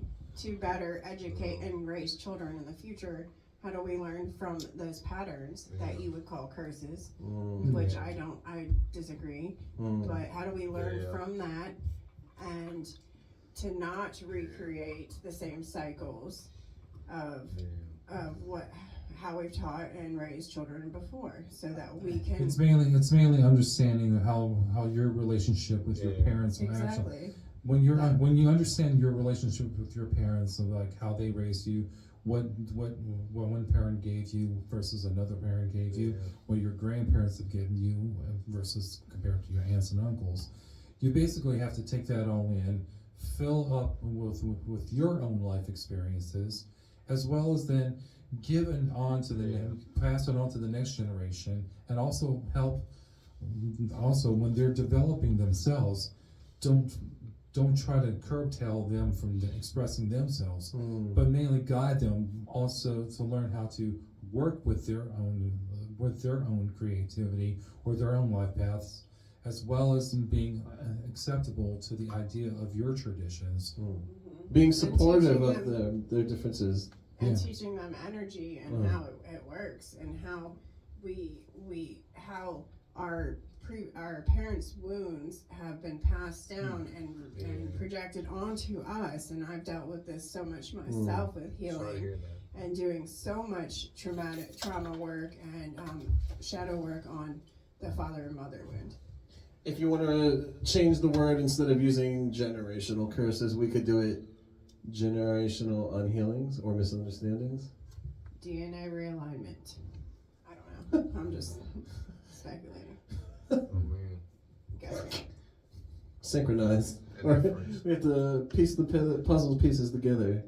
It's kind of like a lot of puzzle pieces. Even creating like a nation or creating a good world, a collective, it's a lot of scattered puzzle pieces. It's kind of like religions or groups. It's like, we can all have our distinct and differences and diversity and uniqueness, but let's all have a collective share of what needs to be done to better everything. It's bigger than us. It's bigger than just a single family unit. There's so much. And I think that's where a lot of we can do little bits. Childhood trauma and madness comes from. And I think that's where a lot of the childhood stuff comes from. Because like when you see these people when they get older, it's like, oh, I didn't have this in my life from growing up or this. And I think the knowledge and nature nurture. You know, Your balance there. Yeah, because of my nature, there's my nurture. Because of my nature, then there's my nurture. And I think that's the thing. Like me, like I'm not a perfect person. I'm aware. I'm human. I know what I'm, and that's what I was. But at the same time, for me, I know what I'm, etc. But that's good because sagacious, wise, because at least I know what I'm doing and what I'm trying to do. And because of my nature is my nurture. So for me, I'm not a perfect person or would be a perfect parent. But I wouldn't be the type of man that would make a baby and not leave it or go through some because I'm an all or nothing type of person. I'm not the type of person that you'll see these dudes. They'll be with a bunch of women, have a bunch of children. It's like the idea is supposed to be man. Obviously, everybody's belief, etc., is different.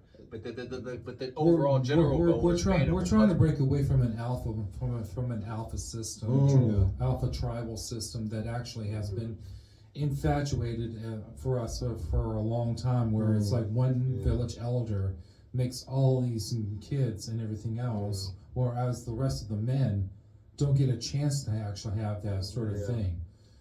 And it's classist. It's really that's pretty toxic. It's like no more of treating these per se village idiots as such important beings. Oh, well, I think that just because you're loud and meritocracy myth, and that's what my one lady friend was bringing up. My mom used to always say this when she was alive: the white picket fence. A lot of these women, Jimmy, they want this, which make a lot of sense, but it's phrased meritocracy. They want like the not perfect person, like a good husband, the idea of life, the lifestyle with this person and hustles, right. But they don't get that in the actual reality. They go through some things. But I think the problem you have with all this crap or this stuff is that I don't like saying it like that, but it's like you're not. I think the idea, not traditional. Everybody's life it is variables and factors, but the idea is maybe a good partner, basic career, depending on what that is, variable things you like to do. That for the 30 plus 21 that you're here, give or take, or for whatever, then it's like we leave here one day, we'll leave a seed and offspring, raise them 18. It's nuts. But I think the problem that you have, it's whatever you like, or man, woman, child, marriage, family, that's the idea. But sometimes the idea is nice, but sometimes the idea may not become the intended reality. And I think that's why when they confuse perplex sex with love, when sex is just sex and love is just love, it's intellectual. It's about thinking what this and that. It's about if you bring a baby into, are you going to be ready for that? That's nice that you can do that part, but then it's like when the ramification, when the motivation comes, now it's like you got to raise that child for 18 years. You got to go through the terrible two troublesome phase. Dentist, doctors will play with stroller, the baby car seat. You got to get the crib when it cries at night. That's nice that you had a thing with the female, but now instead of us though having all this survival mindset and worry and stress that is causing disease and causing all these problems. Instead, we need to slow down and learn to follow our own unique path and individual flow. And it'll come to you easier instead of worrying about all of that. I mean, I know it's stressful and it feels that way, but there's a certain we've become release too of it. much of a fast-paced society. Exactly. I know. And That's the fast- turtle yeah. that keeps. When I need to slow down, I see turtles. Yeah, with our fast-paced society, it's like we want these high-speed internets because it's like, yeah, we want to like encompass everything in this world all at one time, but then 2 days put in our hand. But also at the same time, the thing is, we've become so much of an overproductive society. Wasteful Constant too. consumption. No, overproductive in the terms of we always have to give out more. Breed, consume. But that's why, because we feel like we have to keep going and we're overpopulated due to this as well. Yeah, and this was bred, like, this was back from very, very far back where we think, we have to do this because we have to procreate, we have to. Well, this is like a perspective where I'm going to start. Spidey sense. Yeah, I'm gonna have to start saying like the perspective of like the very nature of like our extinction level events where we've actually had to clear out other forms of life. It's like those that were how shall we say this?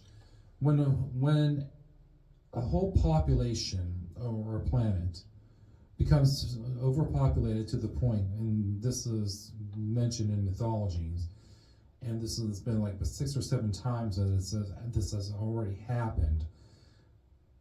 The gods would send themselves or send out some kind of like a depopulation mechanism, whether it be a great deluge, certain types of matter of diseases, sterilizations that would occur to depopulate the planet, to actually reset it to a much more provincial level, where then we can repopulate the planet. But we also tend to like miss out on a lesson of controlling the balance between nature versus our existence in relations to everything else.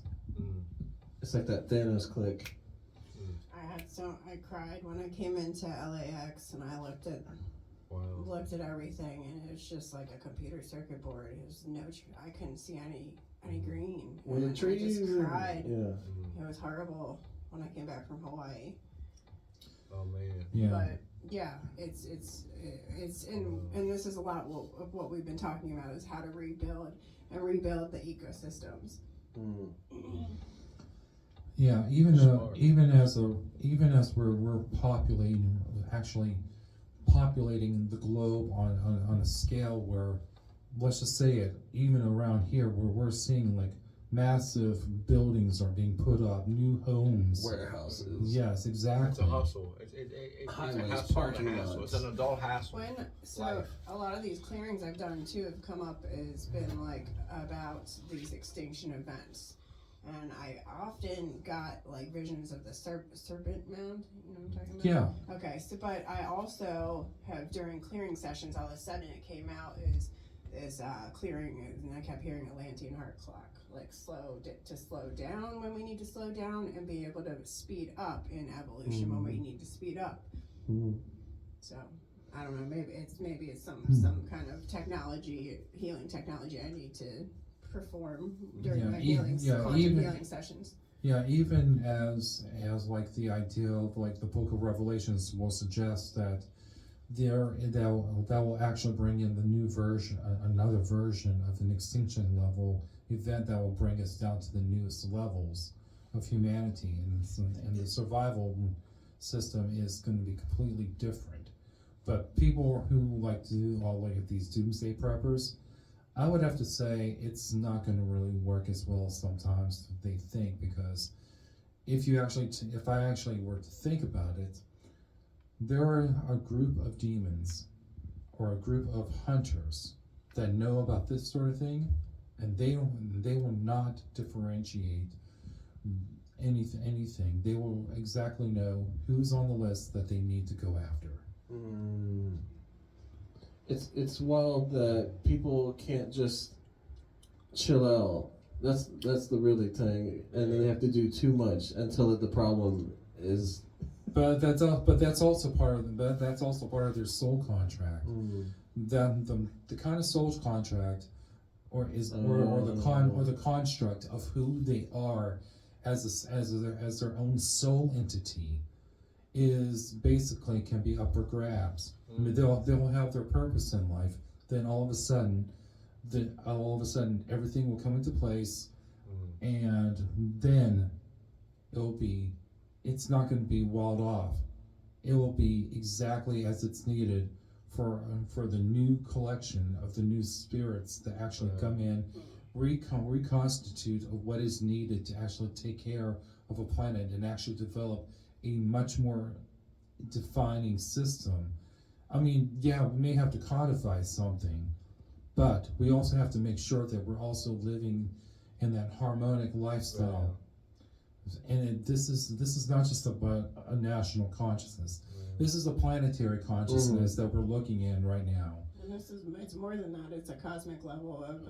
But we cannot focus. But we cannot concentrate. Galactic beings as well. The influence of the galactic beings is basically a version of our higher selves trying to integrate with each other. I mean, if we're thinking about like the terms of first contact, that's already been passé. That's exactly what I felt when I read Pleiadian Promise and started channeling and connecting, integrating the we presence, the oneness and the we. Us. Yeah. Well, let's just say some of us haven't actually identified with the Syrians, and I do too.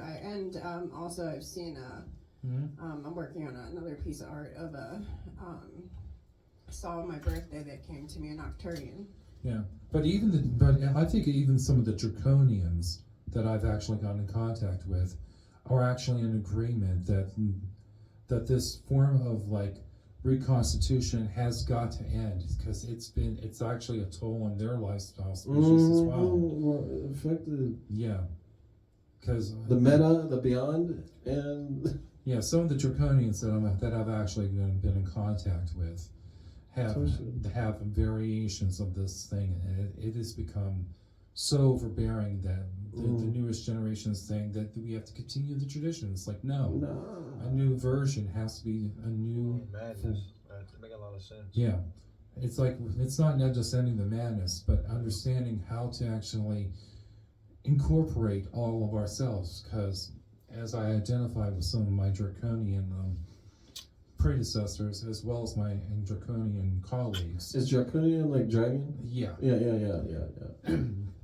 Some of us have actually come across cultures where other beings from other planets have actually infiltrated their lifestyles into us and trying to reconstitute their own planets. And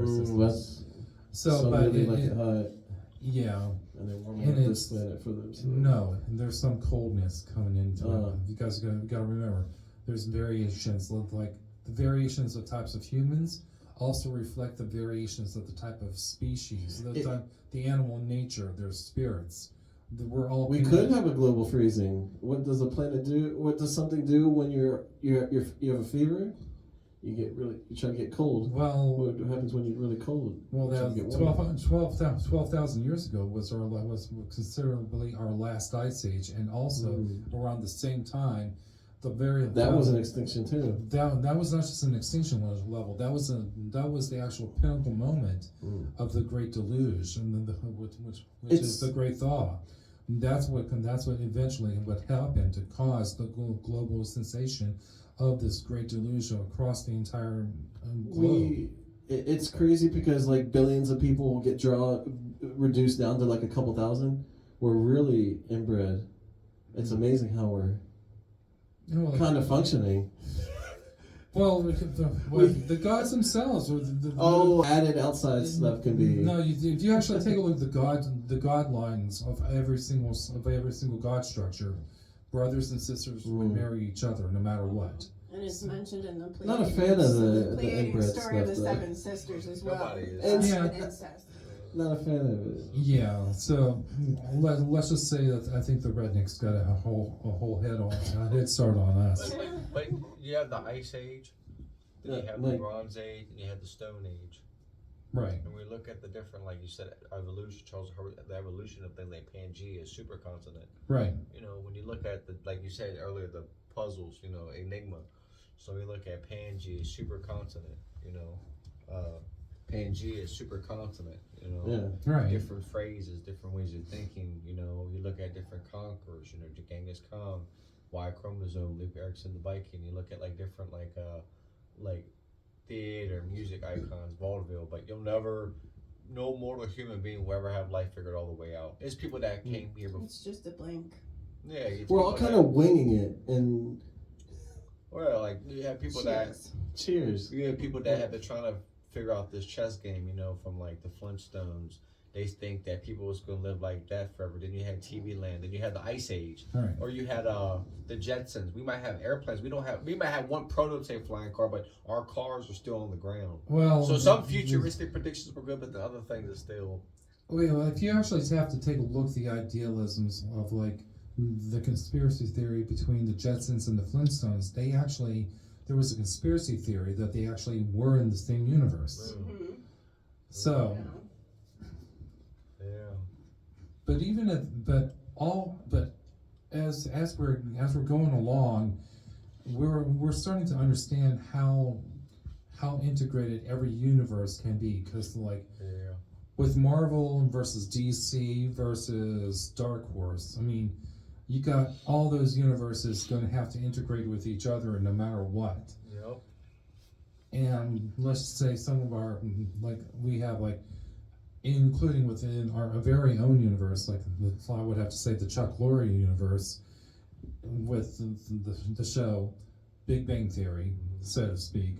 You have the characters talking about Marvel comics and Marvel and DC, but the relationship between DC as what into the Big Bang universe, because there's some correlations right there. Sheldon would always wear something like related to the Flash because that was one of his main characters. Sure. And inside the Flash show with Grant Gustin, the character of Cisco was wearing a shirt that said Bazinga on it. Okay. So there's that relationship. But then again, you would have a person named Stan Lee, who was basically Marvel all the way, and make his cameos into it. So you have Writing himself into the story. Yeah. Self. Those Not Easter realizing eggs. and realizing yeah. within the story. Yeah, but also there's so many variations of like what Stan Lee has gone through. He was also in the same universe as Jay and Silent Bob. Oh, classic. That's a Clerks. Yeah. I can't let get up. Okay, so He's got the I love Clerks when I was younger. now the movie Mallrats always comes into mind because of that sort of thing. I've seen them too many times. I'm done. Yeah. Well, but with that universe, in Jay and Silent Bob Strike Back, you have Carrie Fisher and Mark Hamill making their cameos. Mark Hamill plays like a villain by the name of Cockknocker, and he's like a Jedi with a dildo lightsaber. Oh. So it is kind of like, it is kind of ridiculous, but in the same kind of way. And you call it a universe. It's interesting to relate it in that way, that we are creating our own universe through our creations, each Right. of us. but And that was all, one but, of the first channels I had. yeah, but we are also integrating multiple universes of our higher consciousness as well as our lower consciousness within ourselves, and that's how we're manifesting so many different things. Sometimes we may not enjoy the ride, but we're gonna have to live through it at some point in one aspect or another. Real. Mm-hmm. Yeah, I felt like You through don't my wanna work. awakening process, I often was like fighting myself through it, different parts of myself, maybe in other dimensions, or just trying to integrate and like, no, I'm gonna be. They're coming. I'm coming into myself here. Mm-hmm. Make a That's lot of interesting. sense. I should do a piece on that too. No doubt. Make a lot of sense. But I think it takes a lot of intellectual maturity and high level thinking to, like you were saying earlier, like before y'all came, it was something like there's no more deeper thinkers no more. Or something like we touched upon. On the subject of philosophy, the way that most people talk about life, I mean, they may subject themselves into it, but whenever you're talking with people who have not gone through like the most deepest experiences of life, There you go. they live only just like for like the commercialism of what you know as mediocrity. Mm. We gotta stop. Seeing my butt hurts. Alright. Well, I think that's the I need a thing. cushion next time. Oh yeah. People don't think deep no more. And that's Yes. why this generation is what it is. Mhm. But you gotta have fun too. You can't be all in the deep. That's true. There's a cushion behind. It's alright. Okay. But yeah, it's What do you think? Call this a good game? Yeah, I think we've touched. Thank you. this was our first one. Yes. Till we meet again. Until we meet again. Giga Wabazin, Yes. Tupac and Chiskama. Until we meet Till again. we meet again. That was a good one. Yes. Video end. Good one.